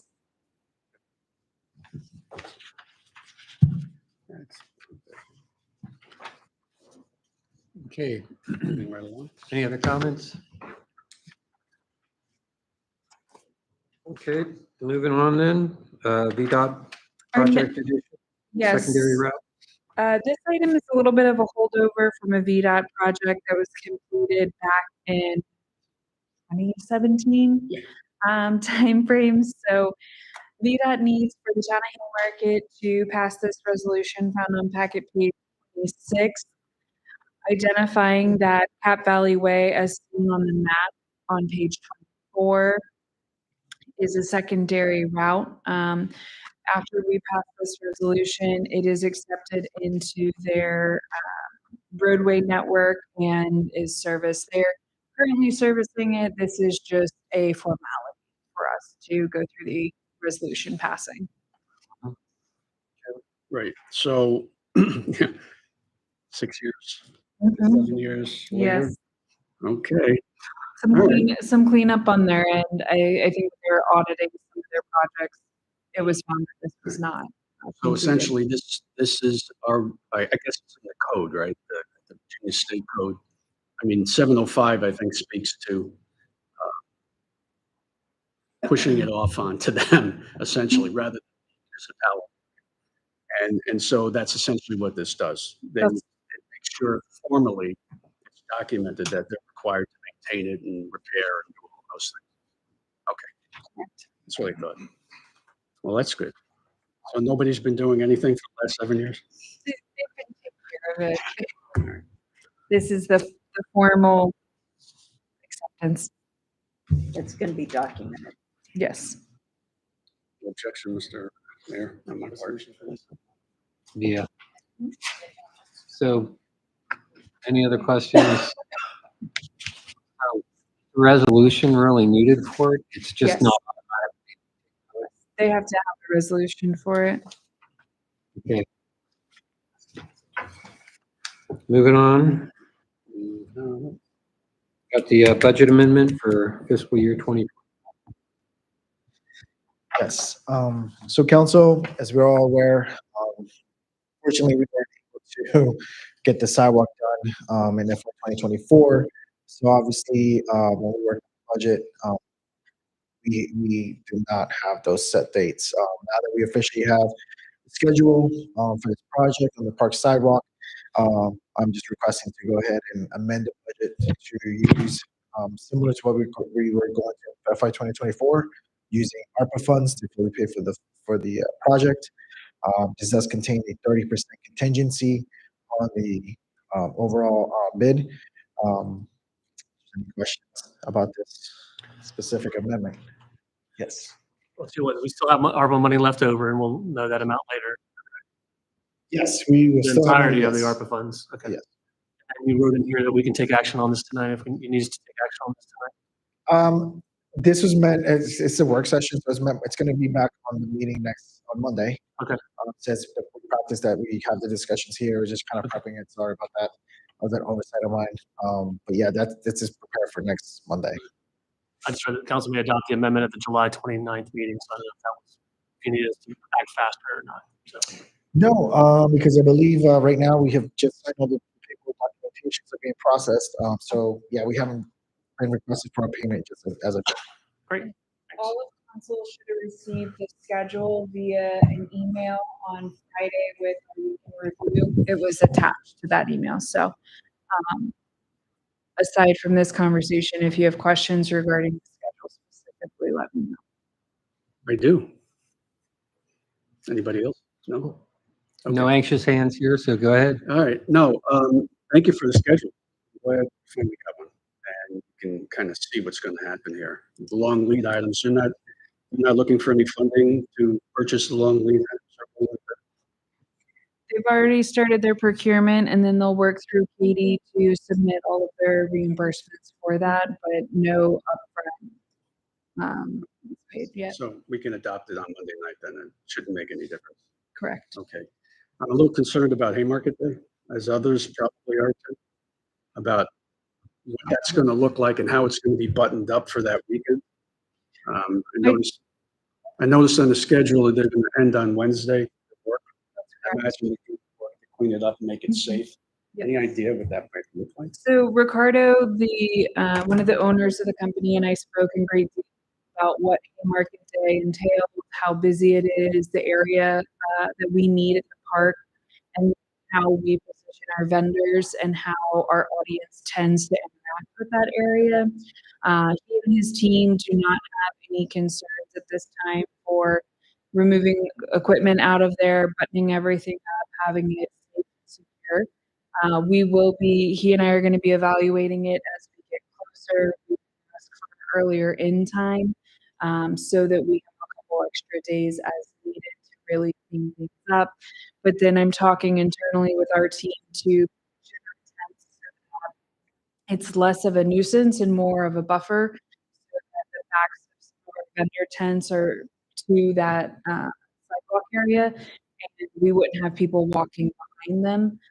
We can also do additional fencing of it, but they fully intend to have everything fenced and secured the way it needs to be. I was thinking about the snow fence. That makes a lot of sense. Keep people away from that. And we'll have a significant area already fenced for the beer garden at the front, so as the main driveway.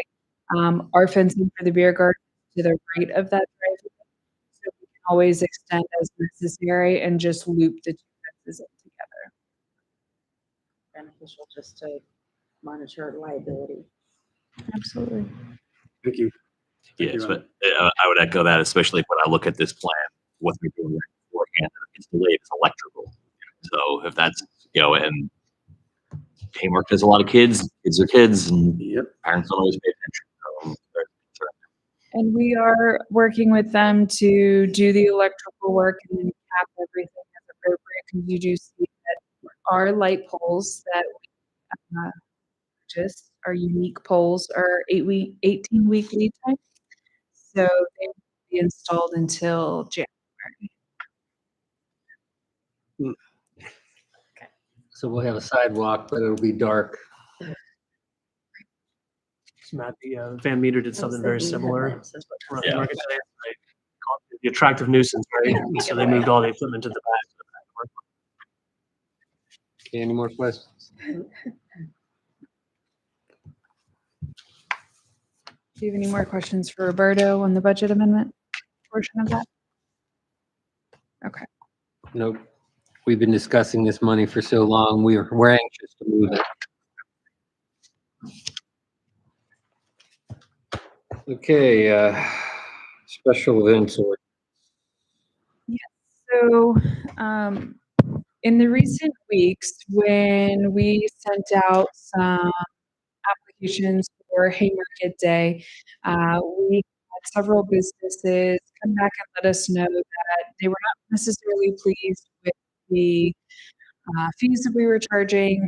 And so we had some different discussions back and forth with these businesses. Some were in town, some were out of town. Ultimately, one of the in-town representatives sent us an email and let us know that they were going to be hosting an event on Haymarket Day. At that time, we referred back to our outdoor events chapter of our town code, so that's chapter 15, and we let them know that there is an exception in there where you cannot host an event that conflicts with one of our town events that we throw, to include Haymarket Day. However, during this review of our ordinance, it needs some cleanup. There are some things that are not necessarily as accurate in there anymore, and we need to work on it to include some discussion with Chief on the public safety aspect of it. This ordinance was last passed in 2015, and a lot has changed over almost a decade on how public safety plays into the different events, especially those of larger scale. So what I would like to ask the council to do is please view this code section. If you have any questions now, let's go ahead and talk about it. If you have any concerns now, please let us know so that staff can be working on some research as well. But I would like for the town council to specifically go through, read this ordinance, highlight, make comments, let us know what concerns you may have. And then in the meantime, I will be working with our staff on what concerns we have, specifically working with Chief on what his needs he sees for security plans, road closures, things of that nature. But we'll also work with the other departments, staff, if there's any other legal issues, finance issues, so forth and so on. Questions? I'll wait? Great. Thank you. I do not see the ordinance in the packet. Would it be possible for you to print me a copy tonight Yes. or email it out to us, please? Does everybody prefer print or email? I am happy to print off copies. And put it up for you all. I do best with print when I'm editing. sort I'll of print things. them all. Also, Could you email it to you also? as well. I'll email you. Okay, perfect. Thank you. You're welcome. I'm sorry it did not get included there. Other questions? Matt? Yes, my understanding is this is a fairly imminent issue as well as the special event question is going to come up quite fast. So we want to make sure this doesn't get delayed. Is our intent to take a look at this before that event, or are we that's being discussed right now? Absolutely. I would hope that we could look at it with comments. Everybody submit your comments prior to the work session in August, that we can work on that. When I send it out in an email, I'll put some dates in there for a timeline of when it would be ideal for you to submit your comments to staff so that we can have a productive and efficient work session at the end of August and move through that. And I know I was copied on the email from that business. Full disclosure. So what my question is, I know that we offered to review that with them as staff. Have they confirmed that they will be meeting with staff on The that? plan is to meet on Friday. And I will say, the review of this ordinance is also a big security item and safety for all, not just for our town residents, but those coming into our town. We need to take it very seriously on how we help our local businesses plan the events and ensure that what they're doing, how they're operating for that special outdoor day is, for the best of everybody. Any other questions? I don't really have a question as much as a statement. I do think that with how much our town has grown as far as population and businesses since 2015, I think it's a really good thing that we do that. I would like to see something quicker in resolution, and 100%, I want to see all of our businesses succeed. So, thank you. how did this, remind me again, did this tie in with our breweries, the food truck ordinance? Would this tie together in any way, or do we want to tie those together? That ordinance limited to where you could have the food trucks. This would be separate. So this is a special outdoor event that sits separate of having just a food truck at your establishment. Understood. I just didn't know if there was, we may want to cross reference them in case a special event wants to have a food truck.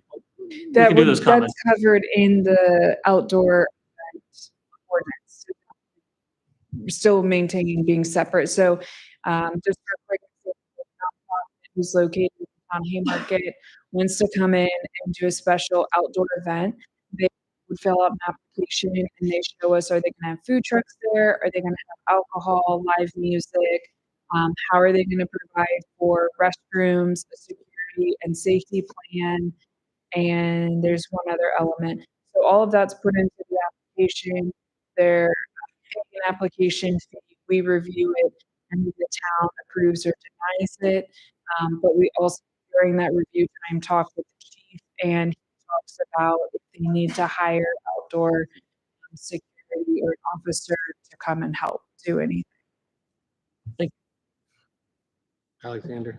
So Emily, to your point, I've looked at the ordinance, and it covers and addresses some key things, as you mentioned, public health and emergency services. And based on that, I would like to think that all property owners within town will be governed by this, right? That they will need to send an application, what have you. But as you will see, there is an exception to this ordinance, a specific type of property within the town do not have to apply for special events permit, right? Can you talk about that section, Emily, if you don't mind? Exception, what it means? Yes, so the exception that you're referencing, let me pull up the exact number, 1 second.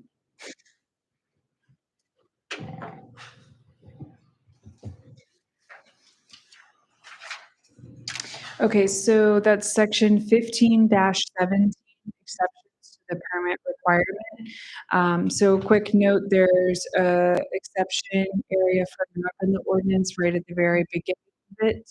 And then there's a second exception area.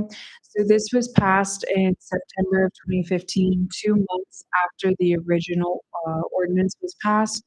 And it reads out, no permit shall be required for any outdoor event conducted, A, by or on behalf of any federal, state, or local government agency, or B, on a property which consists of at least 3 contiguous acres, has at least 1 on-site parking spot for every 3 people expected at the event, and has an entrance from the public right-of-way, which meets the Virginia Department of Transportation standards for a commercial entrance. So when reviewing this exception, we would need to look at our zoning map and evaluate how many properties or which properties have more than 3 contiguous acres, and would also meet the requirements of having 1 on-site parking spot for every 3 people planning to attend the event, and as a commercial entry from the public right of way. So at first glance, we do have at least 1 property on the eastern end of town that would meet this exception. I could come back to the council and let you know next week if there's any additional properties that would meet this exception. Okay, thank you, Emily. Roberta's just passed out the hard copy of the ordinance for everybody. You'll find that specific exception on the very last page. And then the other exceptions that I just mentioned are at the very beginning. So that's section 15-1 under the definitions, and you have number 1 and number 2 on that first page.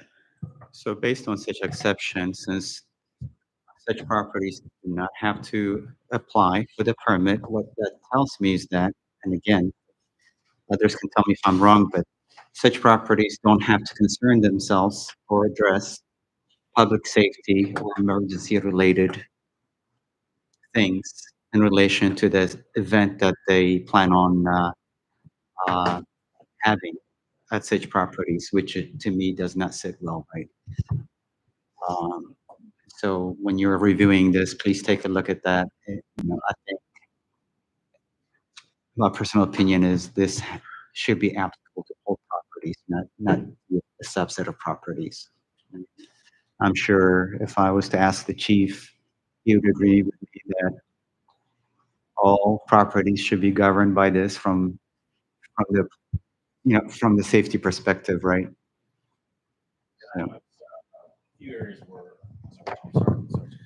I've already looked at the ordinance as well. There's a few areas that I think we need to address, and maybe a small work group or something like that with the town manager. I'm going to discuss that with her when I get time to do that. But we'll keep all that in mind as well. Thank you. Yes, sir. Thanks, Emily. Thank you. And please feel free to reach out to me. I'm happy to meet on this. Again, I will send it electronically as well as a tentative timeline of when I would like everyone's comments back. And I would request, even if you don't have comments on it at that time, please submit an email saying you don't have comments, so I know that I've received your input. Let me ask the town attorney a question. Please, Have you had a he's chance? here. Yes. Good to see you. You've had an opportunity to look at this? I have, yes. Okay.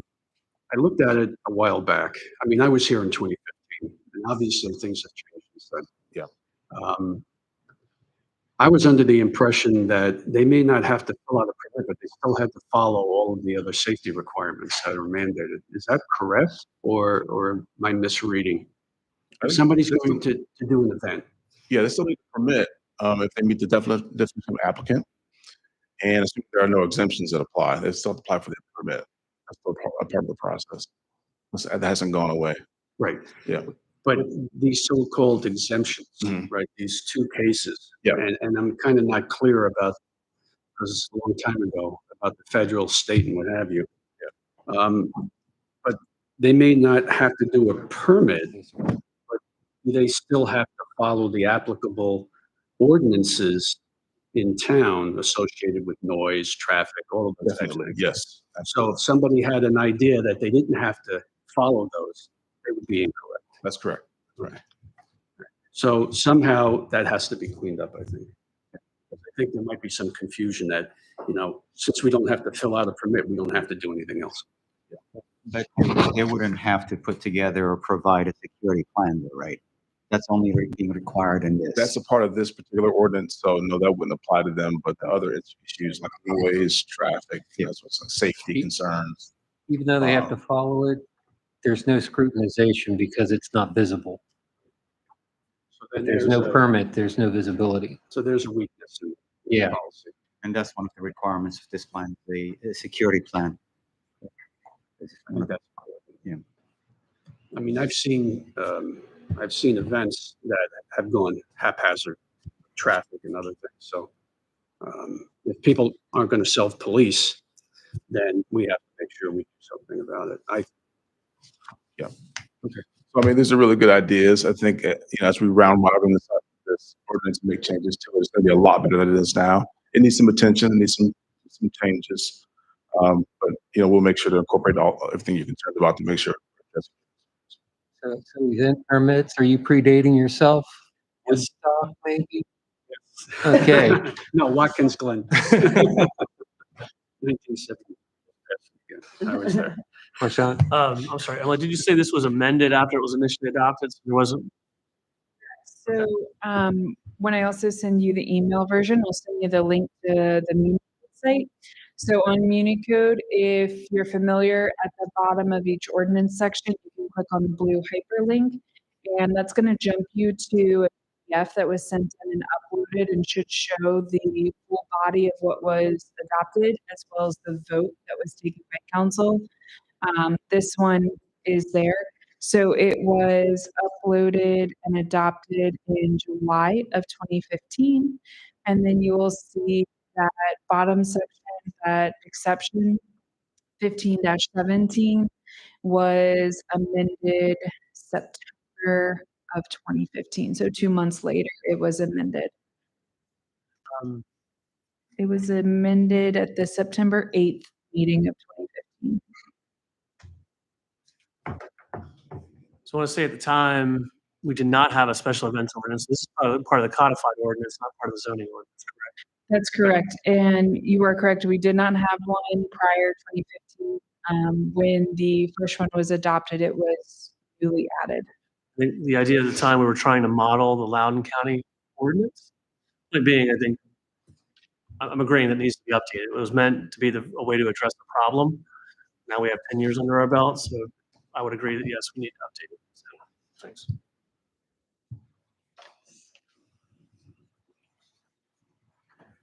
Okay, any more comments? Okay, moving on. GoGov app. Okay. So I'm going to cover this one for Julia tonight. Julia has been doing a great job at running our GoGov app. I hope everybody's downloaded it and you're getting all of our notifications. She's also been scheduling them out. So she's away on vacation, but you should have gotten one this morning that was scheduled. So with that, she reached out to the company to learn more about the citizen request feature that council was interested in.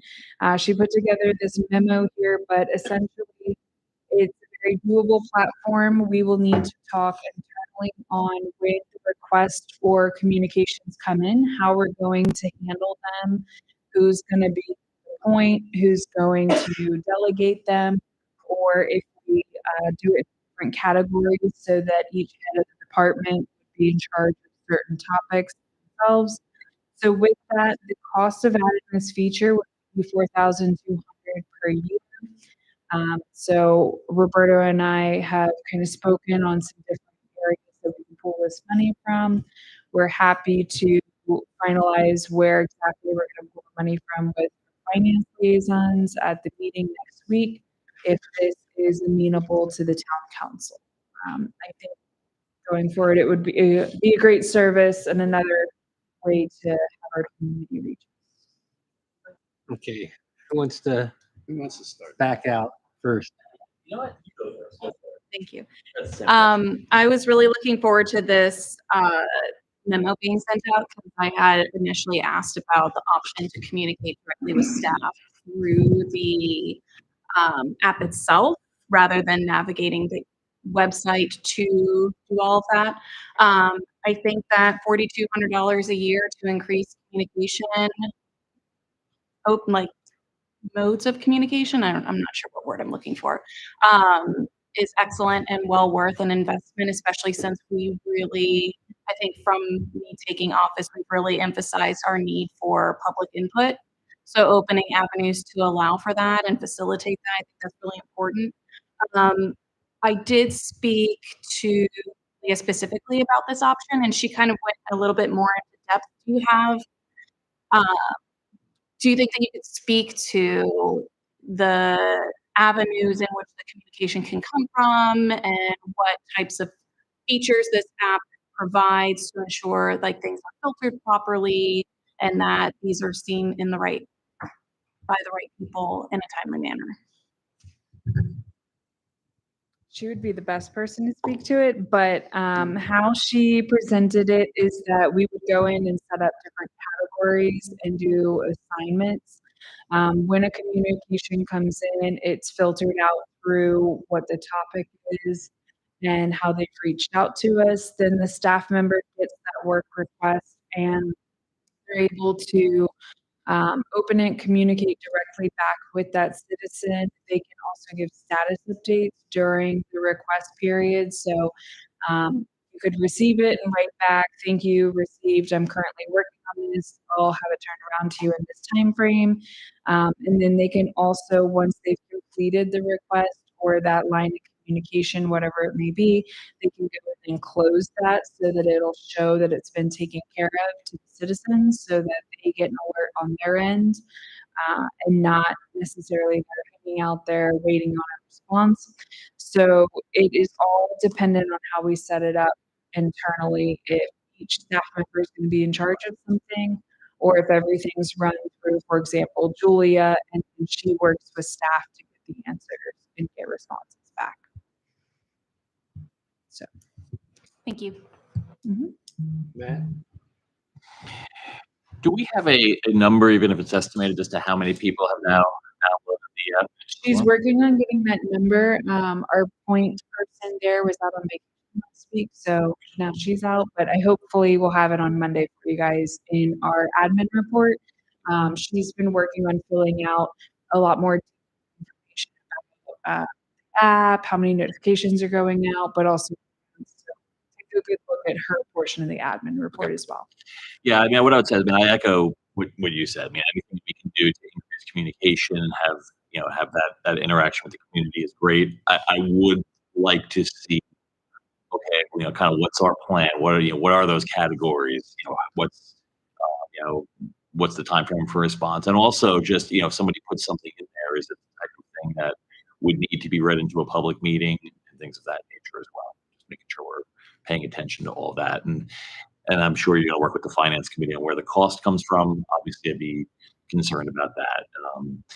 And that kind of plays to my asking, with how many people have downloaded it so far. I know we did one launch. We're going to continue to want to push this as much as we can. But, I'd love to see kind of how many people are actually interacting and using with any kind of statistics that they can give us on that. Absolutely. We'll go around the table. So Marshawn? Would this become successful, would you expect a lot of additional staff time to respond, or would this take the place of other forms of communication that you already get RFIs with? That makes sense. If you're getting it through an email, you may get that same request not through this app. I think it depends. I don't have a great answer because, we do have a contact us through the website. I know it's a little harder to find and navigate to, but I would say on a weekly basis, I probably get about 5 contact us through the website. Everything automatically comes to my email and then I review it and I filter it and send it to a staff member. So I would say on average, we maybe get 1 per person a week to handle and respond to. With the app, it could be more. It's hard to tell at this time. 'cause my thing would be, you wouldn't necessarily have a higher volume. We have a higher volume of that, but it may take the place of other means that you now get inquiries from. A little bit of a wash. So, thanks. Tracy? So I concur with everything that has been said earlier. I've enjoyed it. I know I get teased because I'll get a phone call going, you realize you have a meeting. These are the things that you're going to discuss in this meeting simply because there was notification from the app. So I love it. My biggest concern, and I'm certain Julie can speak to this as well, in our lives and our business, sometimes we need site nudges and reminders. Somebody can put something, and I just want to know that there's notification if something hasn't been responded to. Is there a site nudge to whomever is going to be assigned that there is a follow-up so that no one is left unheard or unseen in the community. So that would be my only concern. Okay. So, Emily, I know we're going to be working towards updating our website, right? One thing we might want to consider again, we'll see, is bringing in these capabilities, some functionalities of this app in-house, right? That's something that we're going to need to consider, I think, especially from a cost perspective. And another thing is, if you don't mind, can you request that they provide us some sort of a security certification or third-party audit related information about this app? Yeah. Because it looks like we're gonna use it quite a bit, so we want to make sure that whatever we're using does not gonna result in some sort of a harm from a cybersecurity perspective. Yes, Um, absolutely. Okay, thank you. Okay. So one of the things we ran on a number of times was improving communication. So with respect to that, I think utilizing all forms of communication are very important. My concern is, are we looking to have this app kind of override all the other forms? And what are the other forms? Person can come in person. They can make a phone call. They can send an email. They can make a comment, I guess, on Facebook. I don't even know if we do Twitter anymore, or X as they call it. So what's the plan on this going forward? Is this going to be just another tool in addition to what's already available? Or are we thinking this is going to supplant those other tools? So, from a staff perspective, I would say this is an additional tool in the toolbox for our community to us in a relatively platform, something that really they have it with them at all times. So when they're swinging to the playground and something's broken, they could submit a picture, let us know while they're thinking of it. They're thinking of it while they're, at the farmer's market on a Sunday. So I would not see that it takes over any of our other lines of communication. We certainly love when people come in and visit us and talk to us here in person. Phones are still very readily available for them to call, leave us messages, emails. So this would just be another tool. Okay. So do we have any standard turnaround time on responses? Somebody else raised the question earlier. And is there going to be somewhat of an automated response that we've received your concern or your Right, so message? those would all need to be set, and we would model it very similarly to what's sent out on our Facebook Messenger app when people write into us. Of course, we'll also take into consideration that we are not here 24/7, so, if your response is received after a certain time of day, you'll be responded within X number of business days, same thing for the weekend. So we would work on those responses and have them automated. Okay. The gatekeeper, and that's going to be the event coordinator, whatever title we use now. Right. So that person's the gatekeeper. And when that person's not available, who's going to take the place? Do you know?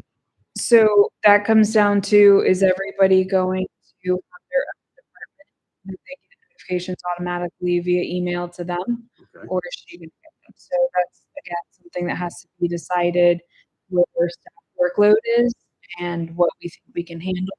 And it might adjust. We might try it one way for a couple months, then we that we're letting too many requests slip through the cracks, they're not being answered, and we need to make a change. And that's very possible. So you'll do a period of testing, see how, Absolutely. because I was looking at it from the investment perspective. Okay, maybe you'll get a lot of folks doing it, and maybe you won't. And maybe we'll look at it for a year and see how it goes, and if it's something that's really worthwhile and it's working very well, based on whatever data or metrics you're using, then maybe you keep it going. So, and that gets me to tracking. Seems like an automated system like this could be very beneficial for tracking and what's going on, and then spitting out a lot of data. So, I mean, I'm not sure that can we have Julia? They have a full tracking system. I can get her to give us more information on it. But they do work with a lot of municipalities, so they're very aware of FOIA requirements as well. And so they do meet those requirements and help with tracking. Right. So our FOIA person is going to have to be clued in on basically most of that anyway, right? Correct. For the code. So it's not just going to be one person, it'll be more than one person. Most things in this small office are Yeah, no, I get group that. oriented But, when you it's know, public health. Sure. But you the cracks. Absolutely. And that'll more than likely happen. Things happen like that. That's what I was thinking about when I read this. Like a little bit more detail. You know me, I prefer more detail than less. Yeah, I see So, people from yeah, I just want- rebuttal round. No, it's not a rebuttal. It's actually, I'm actually glad you brought it up. You mentioned kind of at the start, is this a replacement for something, or is this kind of an add-on? And one of the things that I've kind of gotten involved in recently, I've been working in the background, being asked to look at our overall communications plan for the town.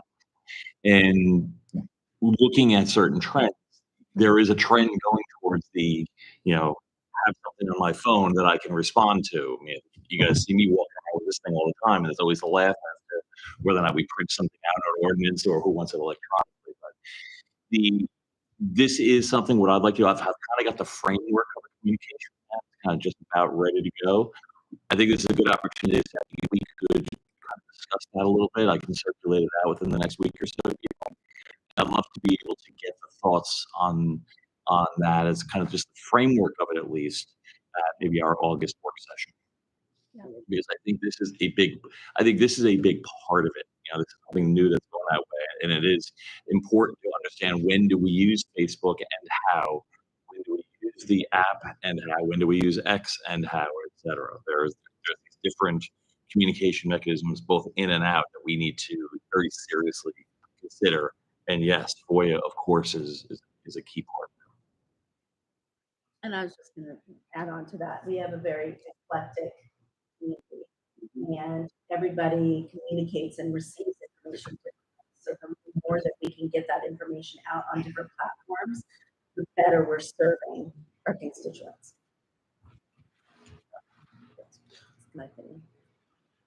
Made the similar point earlier, but I think this is I don't think it would be additional staffing time. I think the more options we provide, I don't know that we would want it to replace one, but I agree that we need to have some parameters on Yeah.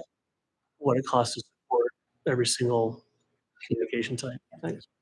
I think we got to play with it, but it looks like this could be something that we can centralize.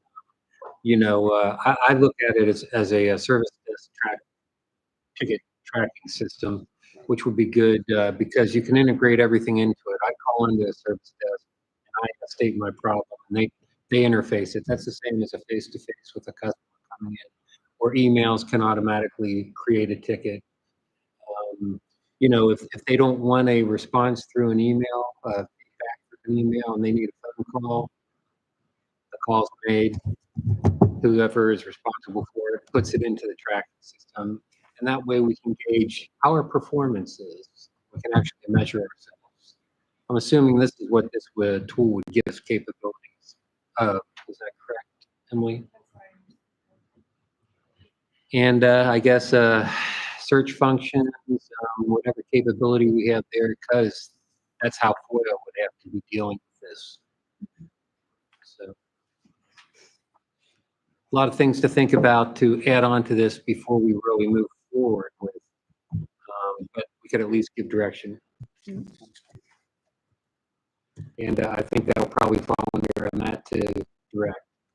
Because it does fall under the guidance of the communications. It's part of the full communication plan. I'm a little bit delinquent and I apologize for that. But I would like to get that framework that I do have out within the next week so that we can review, that gives everybody ample time to review before the August work session.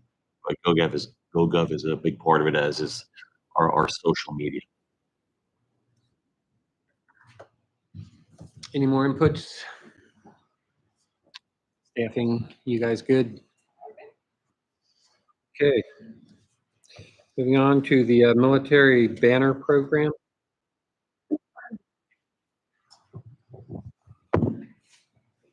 Hi, everybody. We've had a lot of interest in this program, and there's really nothing for me to refer to, no details or applications from the previous. So just looking for direction on how you'd like to get it started. I've looked at other localities and kind of their parameters, what they charge, who they try to gear it towards. I've tried to put some of that in this memo. I'm just looking at directions so I can hopefully begin program details and get an application ready for the upcoming year. Mary first. Yeah. Thank you, Mayor. Great job with this memo, Alex. I really appreciate the thought and effort and attention to it. I think that you've laid out very clearly expectations for participants, expectations in terms of, town staff demands and what the council would be responsible for. I also appreciate that you clarified how to purchase, like the plan for purchasing the banners and putting that responsibility on participants. That just makes town staff time more manageable in terms of this banner program. I would really look forward to seeing how many participants and applications we get, to see if a rotation system is necessary. I do see that you put a contingency for that as well. So overall, I really appreciate your thoughtfulness on this, and I would really like to see this going live in 2025, because I think that we have a lot of military families here that would love to honor and represent.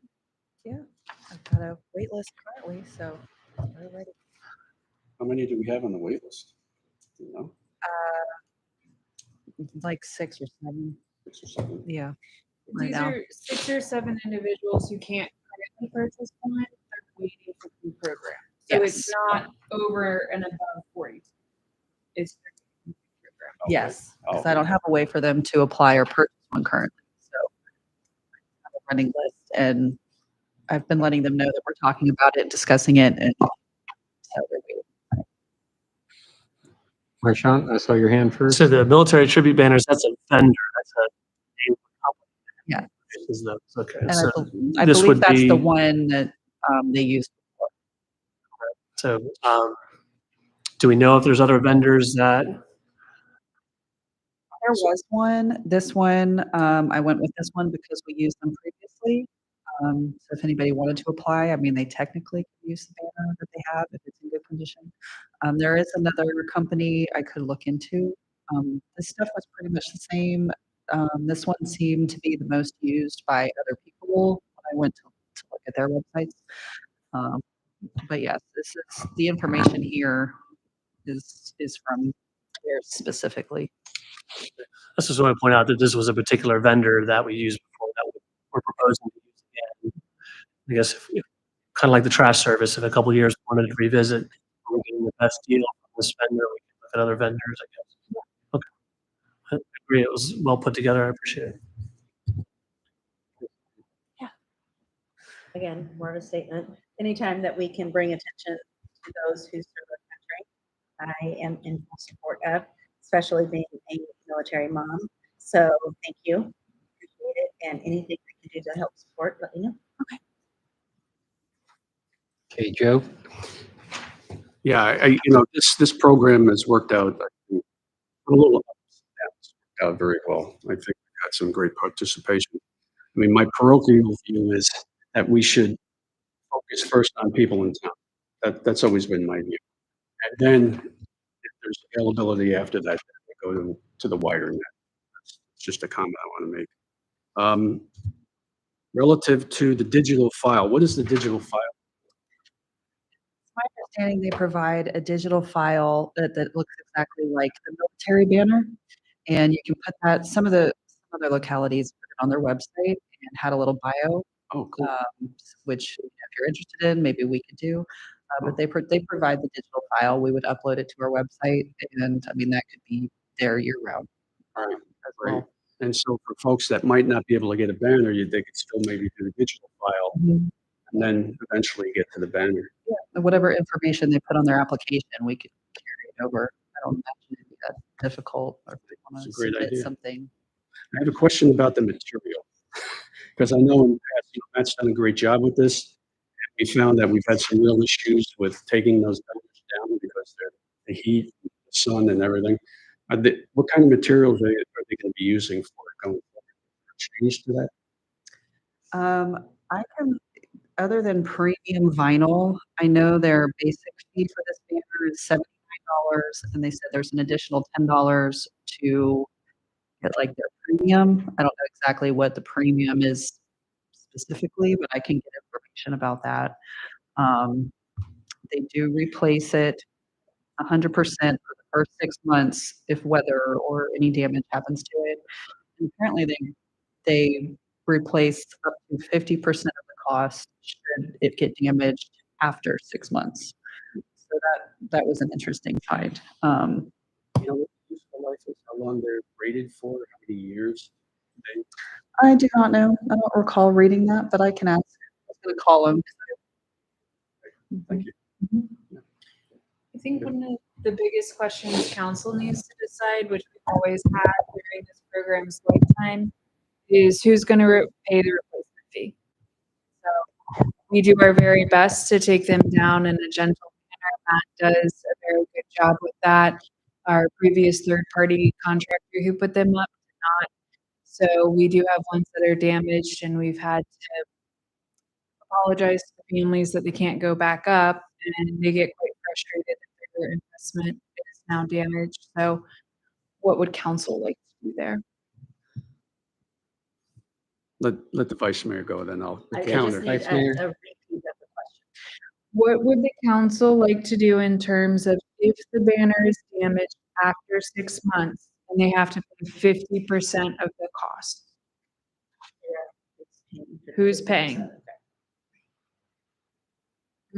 I have a comment. When it comes to money, I always have. a Okay, comment. I always like to speak last, so go ahead, Joe.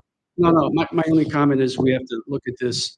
I mean, we are providing a service and I see this as a partnership with the families, right? And everybody has a stake in this partnership. And provide the labor and the ability to do that. And they should be providing The the materials. banners. That's my opinion. Thank you. I'd like to also note that in your memo, you stated that after it's put up, it would be returned to the applicant. So I feel that that explicitly places ownership into the applicant's hands, if that makes sense. As far as display and, you know, the property to display it on, the ownership of the flag would go to the applicant. Yes. That's my understanding of this, and I think it kind of coincides with Councilmember Passanello's comments. More eloquent. Yeah, thank you. Saw your hand next, Matt. Already been addressed. Okay, I'll hit to Alexander since he hasn't Yeah. contributed yet. Sure. For those banners that are damaged due to our actions or inactions, I would like us to consider replacing those that are, paying for those, for the town, funding to pay those to replace them. And again, I think you mentioned that there might have been some that were damaged as a result of the contract that we previously Let had. me explain how they're damaged. Okay. They mounted onto the poles, so we had to cut them off Ah, okay. because it gets hot. We can't really control the sun. Okay. So, Okay. so unfortunately, this one I think is exactly the same size or maybe a touch longer. So Matt has worked on the placement of the banner arms to get them on and off easier. But then when they just bake in that sun on those metal poles, um, sometimes there's just no salvaging. So does that happen every summer? We probably lost one or two every summer to that, but it's not all of them. Okay. So, we're not replacing all of them after that 6-month mark, but it would be a handful.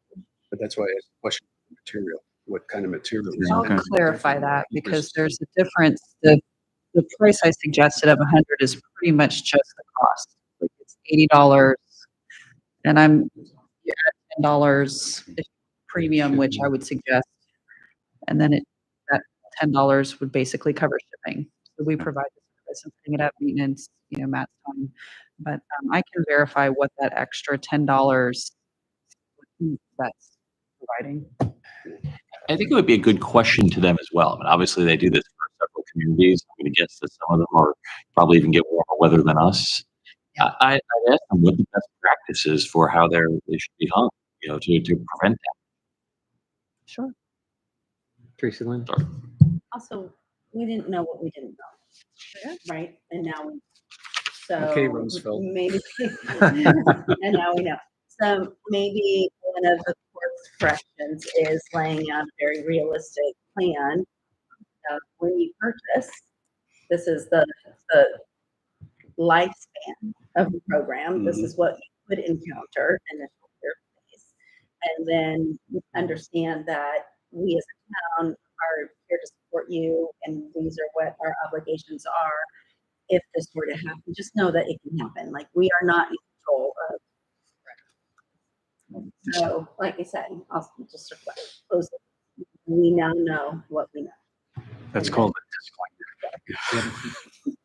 Anybody else before I speak? So, being in the program and having a banner that has been damaged, I'm okay with better paying for that at a reduced cost. We are bearing the cost of the labor to put them up, which is not inexpensive. So I believe that's the trade-off. If we're providing the service, we're covering the cost for free and a 50% discount, I think. I also wanted to, and maybe this belabors it a little bit, if we wanted to tag on a little bit of fee or a maintenance fee or some sort of fundraiser. Initially, when this was done, I thought it was supposed to turn into a fundraiser at some point. And that's something I could think more about and maybe offer as part of it. But do we want to add a little bit of a fee to that and have that go into some sort of either a maintenance fee to help replace those or further reduce the cost to replace those, or have it be a fundraiser, but I don't know what the benefactor would be, but maybe we can think of a way to make a benefactor out of this. So those are my suggestions. I don't, in my opinion, I don't see a need for a fundraiser. I look at this as a beautification of the town, camaraderie with town constituents, and just a feel-good moment of it. But that's my comment on that. If there's any more comments before I start to go in my analysis of this whole thing. Good. Okay, I like what you started off with. You're starting to put boundaries on this. You're starting to put expectations in, but there's still a lot of details that need to go into this.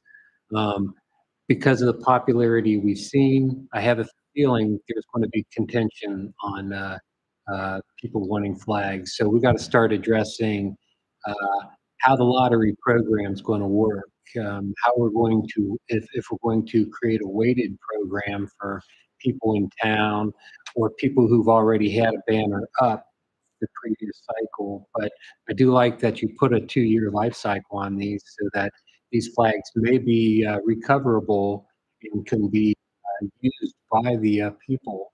But we can also start to put rules in place of this banner will be sent back to the address that's the application form.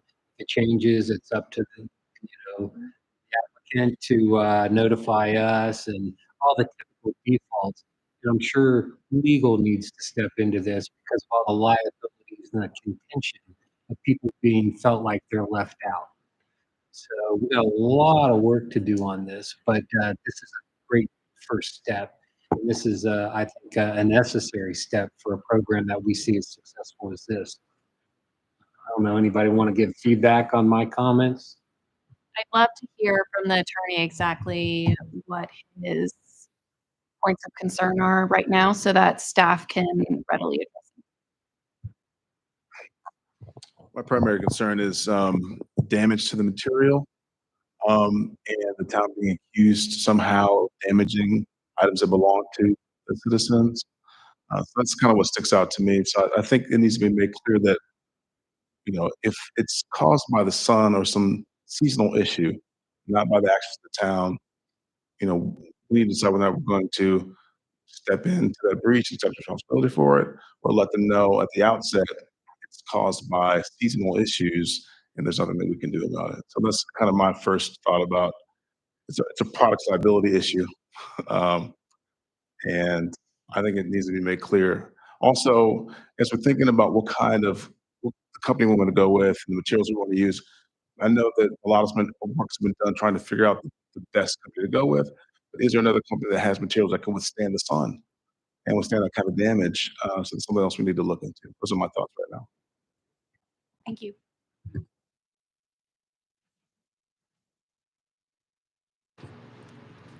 Any other comments? Is that enough for you to have any direction? Alex? Yeah, I think so. Are you ready for me to put it in more of an application form for you to review and provide comments? Or do you want me to rework some of these and bring them back to you? I would like to get a formal plan together with a little bit more of the details that I kind of was requesting. Maybe you need to do a little bit more research on the vendors so that we can actually write to expectations of quality of the.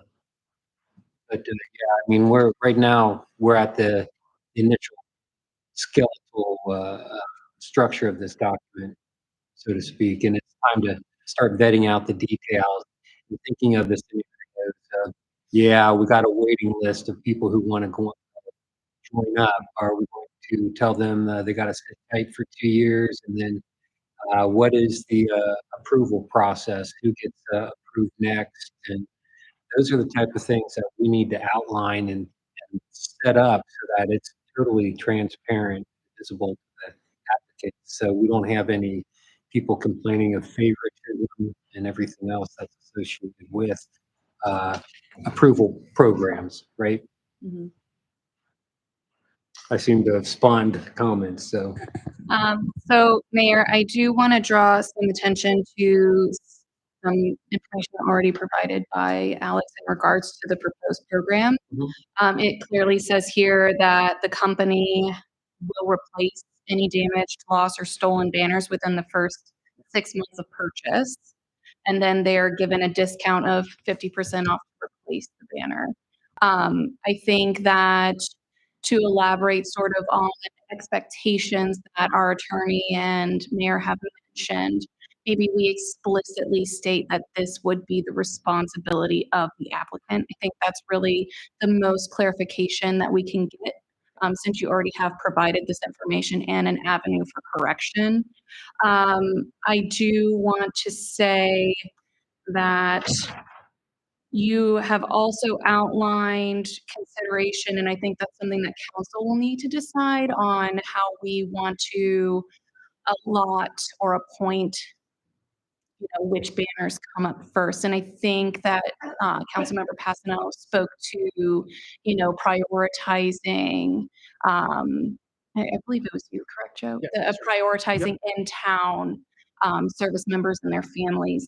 So I think you have kind of addressed it. Maybe if you could, I would really love to see what kind of application skeleton, we'll call it, you can prepare for us. So then that way we can flesh it out further with you and you can receive direct feedback from us rather than just grand ideas, possibly fine tune things with you. Is council agreeable to that? And I can still get information on the material and lifespan Yeah. and everything as well. Yeah, and I think another vendor as an idea perspective would be great. Yeah. Thank you. Tracy Lynn? Thank you.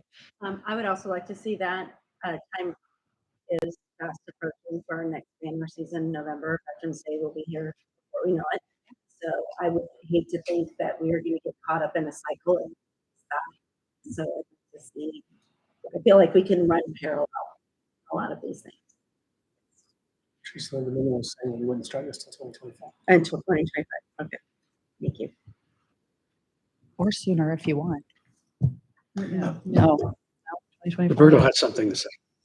I don't think you're Roberta. gonna get it this year and hang them for Veterans Day. It's No. almost all. That's right. I was I was gonna, like, I like that.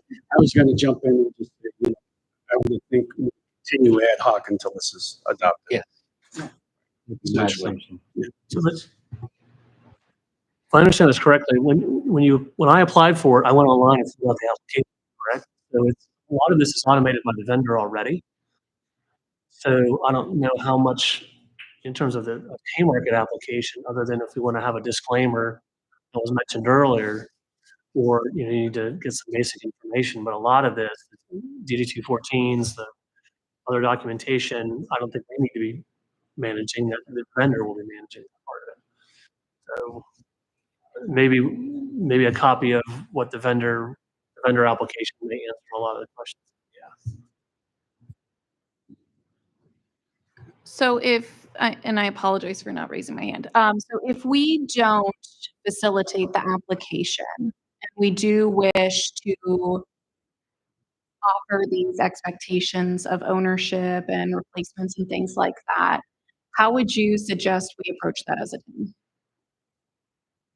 I think the best way to approach is probably have the citizens go just purchase their flags without our involvement. Okay. Just go online and purchase it. The way it's clear who it belongs to, it's their flag, they own it. And then they would approach the town with a request to hang the flag. And in that moment, we get involved in doing contract with them, describing what we're gonna do, what we're not gonna do, what we're liable for, what we're not liable for. I think that would be an excellent plan for us to approach it as a town, since that will place the ownership where I think we've agreed it belongs. It's got to go hand in hand, though. I don't want to purchase a flag without knowing it's not, if that's going to be hung or not. So yeah, I guess that's one way. That's one approach. That's one approach, yeah. Spoken as a lawyer. It's always a couple ways to do it. I mean, there's a number of approaches, sure. So my question would be for our staff is whether some of the best practices or whether other communities do similar to what we're doing. We know Manassas does it. We know a whole bunch of different towns do it. So have we done any research on how they do it so we're not recreating the walls? I mean, from what I've seen, they have program details on their government website, and then there's usually a link that takes you to the military tribute banner for, say, their website. From my understanding, tracks all of the information, the DD form, the contact information. So it kind of is like a hub. So if I need to get the information about the resident returning the banner, it would be on their specific website. We would have our own town login, and it would log everybody that's applied. So we could have a flyer or packet, maybe of program details that's specific for us on our website here as a handout. And then there's going to be a link that takes you directly to military tribute banner / Haymarket VA. I'm assuming that's what it sounds like. So we're using their resources to kind of help. To help log the contact information and communicate with them, yes. The applicant. Mr. Mayor, Mike, I think, we have a little bit more homework to do on this and flesh it out. Yeah. And get some more information. But I certainly would be a little concerned as well, as you just stated. You want to make sure that your investment is going to be utilized. I think the application, sorry, I think the application, they will have to do the application first before ordering. That makes sense. Process. Yeah, I share the same concern. I think the only thing I was going to say on that is, perhaps there's a way also, within the spirit of, we want to make sure that we're taking care of our people within the town versus with a 20169, 20169 zip code. Perhaps we could, have a kind of an open, almost like a concert ticket. Hey, if you're a city card member, you get an extra week for you can buy the ticket before anybody else. Is there a way of kind of opening up to the town for, a week, 2 weeks before we open up to the wider 20169? Give them that first opportunity. That's Just another way. food for thought, food for thought.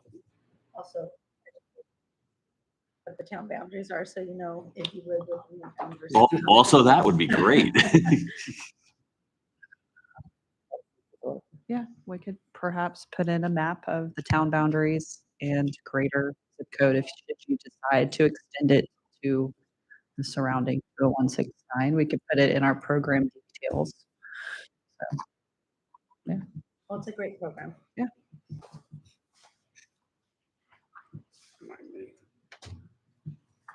Okay, if there's no other comments, you do have direction, right? Okay. Move on. Trash service update? Well, Republic finally picked up their dumpsters and most of their trash cans. We have been notified by, I would say, less than a dozen. We're talking more like half a dozen residents requesting a larger trash can. Those are just the ones that have reached out to us. So, Marshawn, I guess you're one of them. So we've had a couple who've reached out. They do want a larger trash can. Again, we've had a company doing pickup services. They went down to the smaller cans. This is more of the industry standard. The larger 96-gallon totes are back ordered at least through October. We have been discussing some ideas of, does the town cover a one-time replacement? And we have our residents sign up and say, by this date, cutoff date, I would like a larger can, so forth and so on. And then we cover that fee. We've also talked about that the citizen can request a larger can themselves, pay the $75 you can. So we kind of wanted some of council's feedback on what you guys might like to offer for your residents. I know a couple of you want larger Who wants trash to cans. start this? I will also say, I'll say a small side note. I also have residents who reached out to us. Alex actually has been handling all of the correspondence with the community, but she's also had people reach out and say they like their small trash cans. They like them better because they fit in their smaller property area, so forth and so on. They don't want bigger ones. So we do have a balance. We have had good feedback. How much are they? $75 per can. So there's, So if we did all 608 units, which we're not looking at all, but you can do the quick math, that's, I think, around $45,000. I would say that. hold on, one voice let's- here. I think everybody probably. So we'll do a round table and then a rebuttal round. Start with Matt. Matt, you okay with that? Sure, I'll Because I start seem to by- be going to the left. I was trying to start over there. Now, the other comment I have is the overall feedback I've gotten. I would say 2/3 of the people within the Green Hill neighborhood, Green Hill Crossing area that I've spoken to, 2/3 would like the bigger containers, 1/3 would like the smaller ones. Personally, I've got 2 of my kids that have moved out. If anything, I'd want the larger recycling bin. That's probably what I need for it. So it's always been that way. So it's not an issue for me personally. I would not be requesting one. The challenge that kind of we've had is that everybody has a larger one for some time. And Green Hill Crossing has the same trash company, right? And everybody on the Gainesville side has the larger can. And so there's a perception problem. All right, that's that's probably the bigger issue in play here. Is that there, well, why did the town do this to us? Again, it's that communication problem. So I think we just need to be, kind of aware that over at least in that one neighborhood they're been used to, this has become a problem. And I would say the feedback though is about 2/3 to 1/3 that I've seen as food for thought. For what? Mary?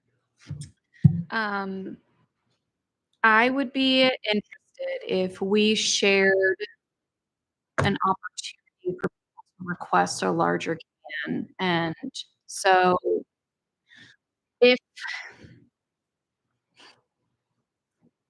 when I initially asked staff, how can someone get a larger can?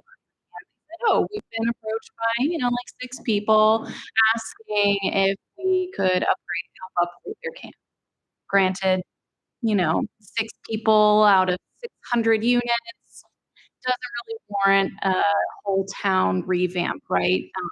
And being somebody who would prefer a larger trash can, I would have been happy to pay that out of my pocket simply because that's my personal preference.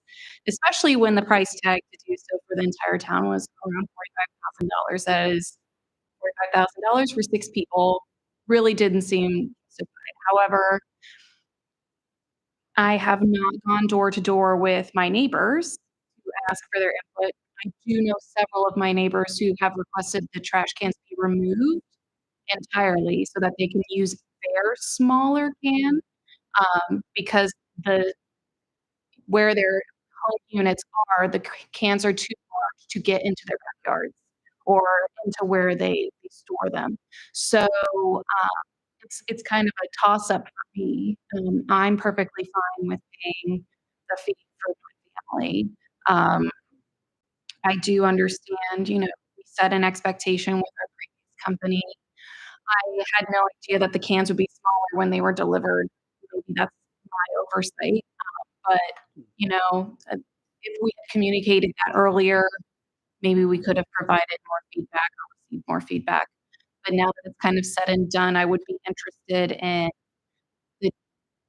would a larger can increase like tipping fee charges? Would the larger cans have any other implications?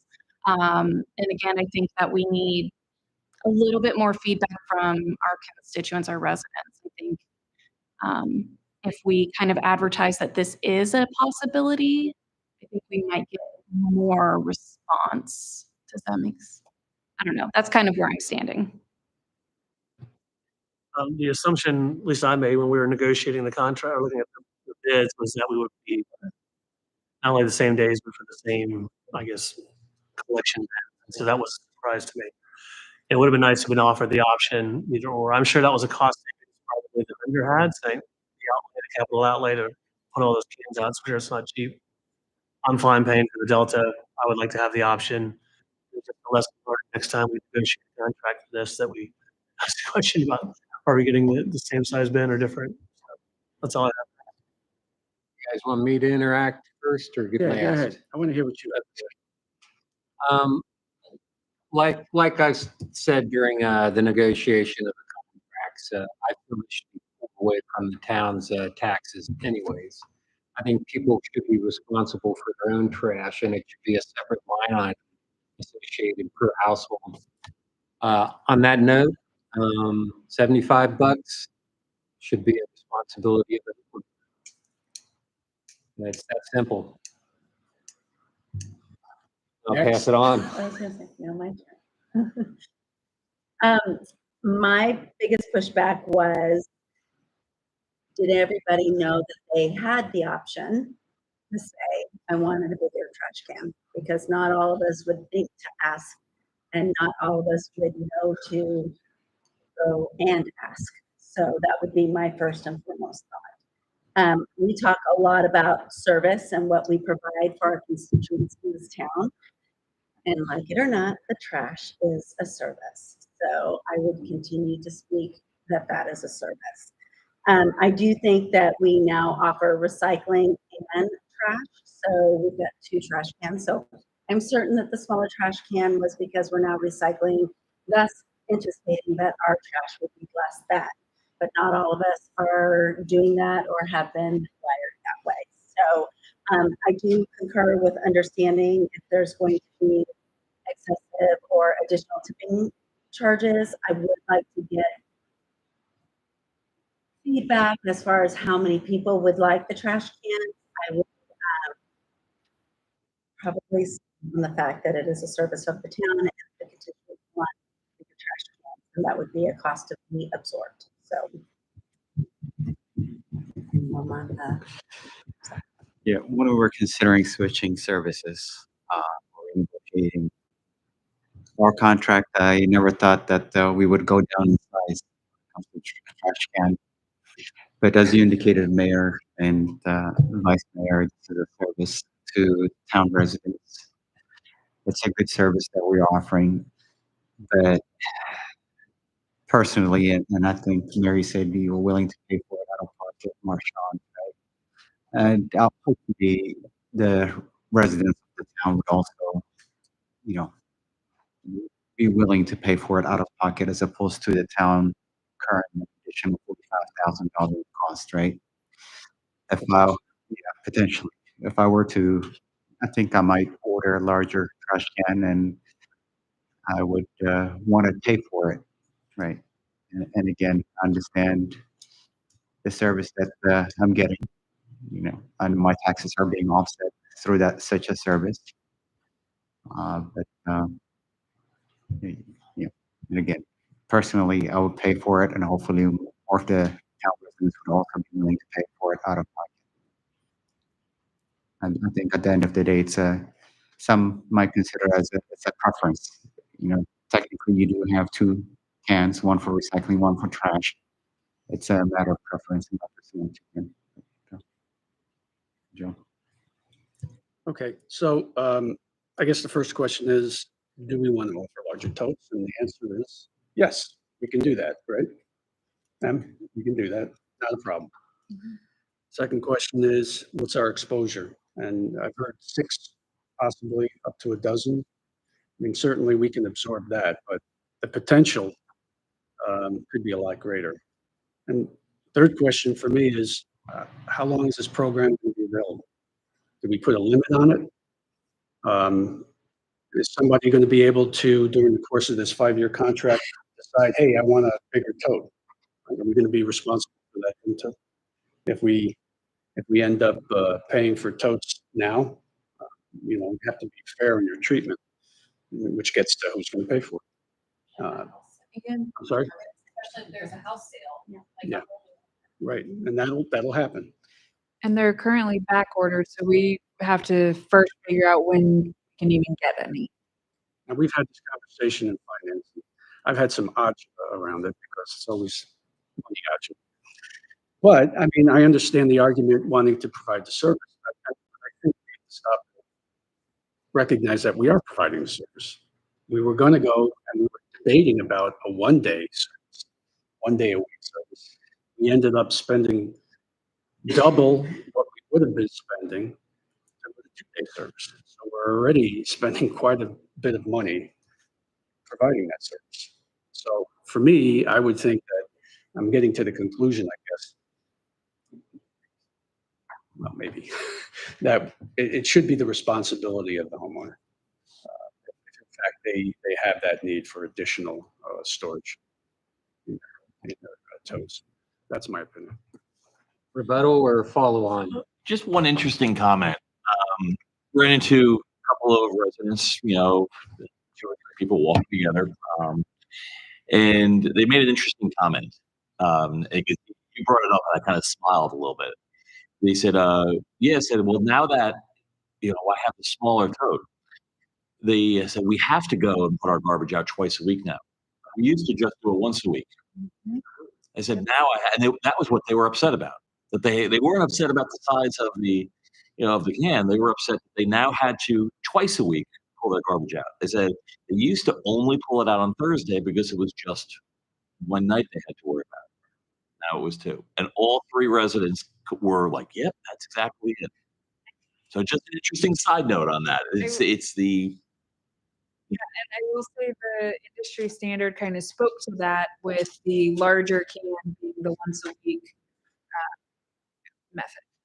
But I think Matt, you. Mary? No, when I was on vacation in Michigan, it took 3 cycles to get all my trash out. So maybe this was a one-time thing, but if you if I have more trash than the bin can hold, they will not take it. If I have 3 extra contractor bags, they will not, it has to fit inside the can. So that's the only challenge too is, well, that's fine, but if I now have to find some place to store the trash. That wasn't what the old company would pick up the loose trash along with the standard trash. That's the only other challenge, and maybe that'll work itself out, but that was annoying to have to store my trash for a week and a half to be able to get it all fit in the bin, or have to take it down to Balls Ford myself. That was an unexpected turn. Now you can put if your grass clippings are in a paper bag, they'll take it. If your 3 feet thing, they'll take it, but any other loose trash outside the bin, they won't take it. I will say, today in Longstreet Commons, there was actually a photo of it. The trash bin, and then somebody, I think, was doing some housekeeping, and they had large totes that they had put other items that they wanted to throw away. And I will say that American did pick them up. Everything, there was nothing left on the sidewalk. So I don't know if it was the driver difference or if there was some clarification from town staff in regards to items outside of cans. Or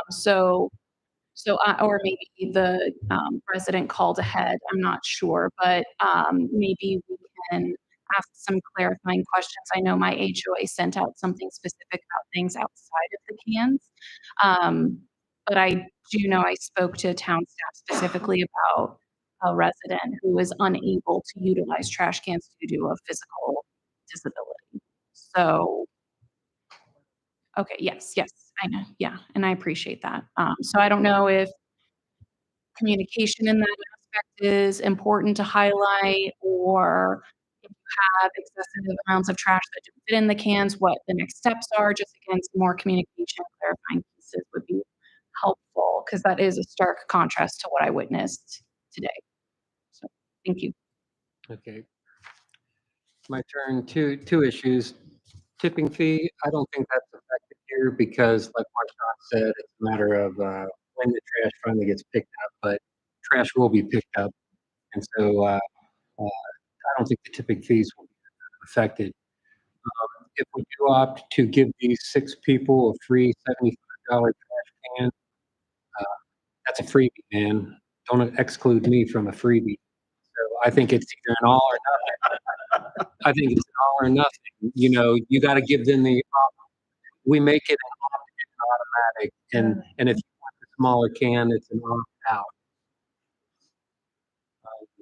That's my comment. Tracy, anything? No, No more? Alexander? What I was gonna say is, Matt, you spoke to 2/3, you said prefer the larger, right? Larger. 2/3 said they preferred the larger, Yes. but then some of those said it's because they only want to bring it once a week. Yeah. But even if we say 50%, you said 6 people, I doubt it's gonna end up 6 people. Let's assume 50% of the town residents want the larger. We're looking at what, 22,000, whatever. Right. But It's up there. Money that can go to the capital program. Any follow-up? Nope. I said my Okay. piece. Do you need a direction? Yeah, do you need a direction? Staff, what are you looking for here? Mud. There's no I consensus. think we kind of have to wait anyway because Yeah. they're backordered. So we can keep you guys posted every couple of weeks at the regular work session where people are reaching out requesting these larger units. But Not only that, I feel we need to give at least a week so that after our comments, citizens can come in and say, I have a concern here. To try and influence our comments, right? certainly. Just as a suggestion, you're receiving 6 notes. I'm seeing something while I'm walking a dog or I'm out on a walk with my wife. That could be 3 different people. I think, you're talking to people in Longstreet Commons that may not have written a note. I don't think we should just go on, well, it's only 6 residents who have taken the time to send an email or send something through our new app when we have that activated. All right. it's, Why say all or nothing with an opt-out. I think we should document, I think I should, review and say, okay, hey, these are the 7, 8, 9 residents that I spoke with, that who have approached me on this, and what they've stated, so we can actually start to put some fuller data on this. And I think if we did that over the next 30 days, that would be helpful to help us get to a better answer. I smell survey. Yes, you don't have a good. If we had the comment feature on the app, they could send me a request on the app. If, See if we had. What if we did like a follow-up to the new program that we just sent out, right? How are things going? Do we, is the question whether or not we're going to absorb the cost? Because there's nothing The we're way, going to be right the now. question Whether or not is want the town of Haymarket going to absorb the costs? And I did a little tally That's here. what the. 'cause And right if now- I'm incorrect, a majority of you say the resident should absorb it. And if that's the case, then we can just start saying that tomorrow. I can call Okay, tomorrow let and me ask for. clarify my position on that. I apologize. I was speaking for my person. Now, I agree with Tracy Lynn in that this is a service the town provides. And if the majority want a larger can, then I think it is the town's responsibility because this is a democracy and we go on majority rule. So I wanted to clarify that. I am comfortable with my person, my personal family unit paying for a trash can.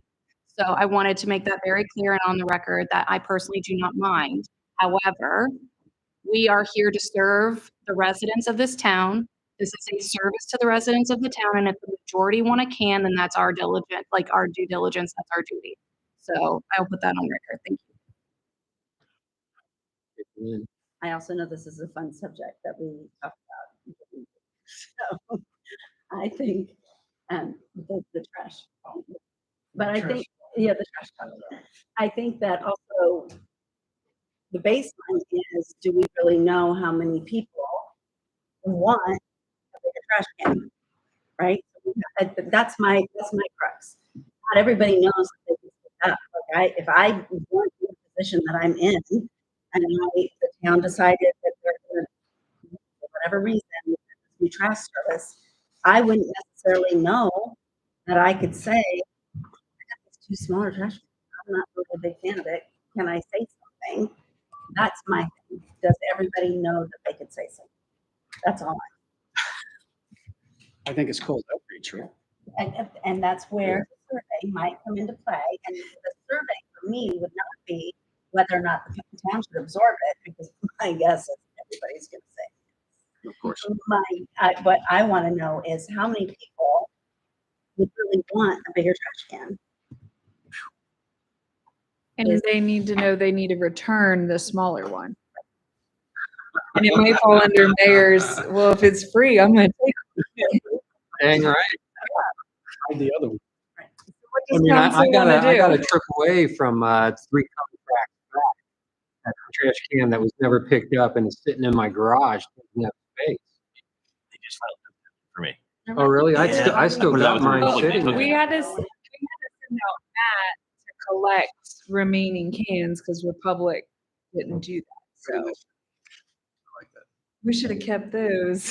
So I got a nice green one sitting in my garage right now. No one wants to claim ownership of it. All right, so what's the next step? I like what Tracy Lynn, what you mentioned earlier, instead of focusing so much on if we go ahead with the survey about the size of the trash can, it's just asking how things are going, right? My concern is if you ask about the size of the trash can, what do you think is going to happen, right? Congrats. So one of the questions might Been a be, decision. do you utilize it twice a week or just once? Just kidding. When's the next newsletter go out? October. Yeah. Backwater's not till October.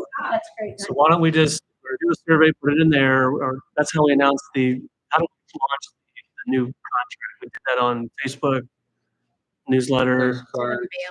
Yeah, just use the same approach and just follow up. American, they have push notifications. I get them every time there's going to be a pickup the next day. Can we utilize American? Right? Yeah, I have the app. it works really well. It's a great app. You know exactly when they're going to be picking up, whether there's a holiday or not. Is there an opportunity for our contractor? Okay. But that, of course, means people need the app. How things are going, likes, dislikes. One of the dislikes I have is they come at 6 some in the morning, right? Wake me up. And you have to rush out. Yeah. So what I'm worried though is if we leave it a general question like that, will we miss the clarifying question of do they want a larger can? I think we'll miss the mark if we don't explicitly ask that. Now, I'm not saying that should be the only question. I'm happy to get feedback no matter what, 'cause feedback is excellent. But I want to make sure that we do know explicitly if a larger can is necessary for that family or that resident. Still clear as mud. Clear as mud. Out, and you guys could all come out and talk about trash. Your residents. People are what mine. I'll do that. I think I'll gladly, I mean, I brought it up as it is. honestly, I think if we take it back a little to a grassroots approach, if you guys will let us know, hey, these are our residents we've heard from, so that we can kind of cross-reference. Are we hearing from the same 6 residents throughout the town? And then we can go from there on the survey. If it's, 50 individual households that we're all hearing from, then we know we have a bigger issue than if it's the same 6 residents who are hitting that, hitting town hall, hitting Mary. Okay, so let's spend the next month talking to your people, your neighbors, document like a last name, doesn't have to be first and last, but just like a household name or an address. It's fine. Does that work for everybody? And we'll regroup at the work session. We'll start there. Okay. Gonna move on. Already getting late. Next item, who's got the read? Okay. Mayor, I move that the Haymarket Town Council go into closed session pursuant to code section 2.2-3711A1, a personnel matter involving the assignment, appointment, promotion, performance, demotion, salaries, disciplining, or resignation of specific public officers, appointees, or employees of the town, specifically dealing with the police department. Got a motion and second. All in favor, say aye. Aye. Let's move to closed session.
All right, go ahead, Mayor. Okay, back from closed session, let's open it up. I guess certification. Okay, Mr. Mayor, I move that the Haymarket Town Council certify that in the closed session just concluded, nothing was discussed except the matter or matters, one, specifically identified in the motion to convene in closed session, and two, lawfully permitted to be discussed in the closed session under the provisions of the Virginia Freedom of Information Act as cited in that motion. A motion second. Roll call vote, please. Fasenello. Aye. Vader. Yes. Person. Yes. Schneider. Yes. Ramirez. Yes. Wagner. Yes. Okay, Make a motion to adjourn. Second. motion and second. Aye. We got 9:30. We had a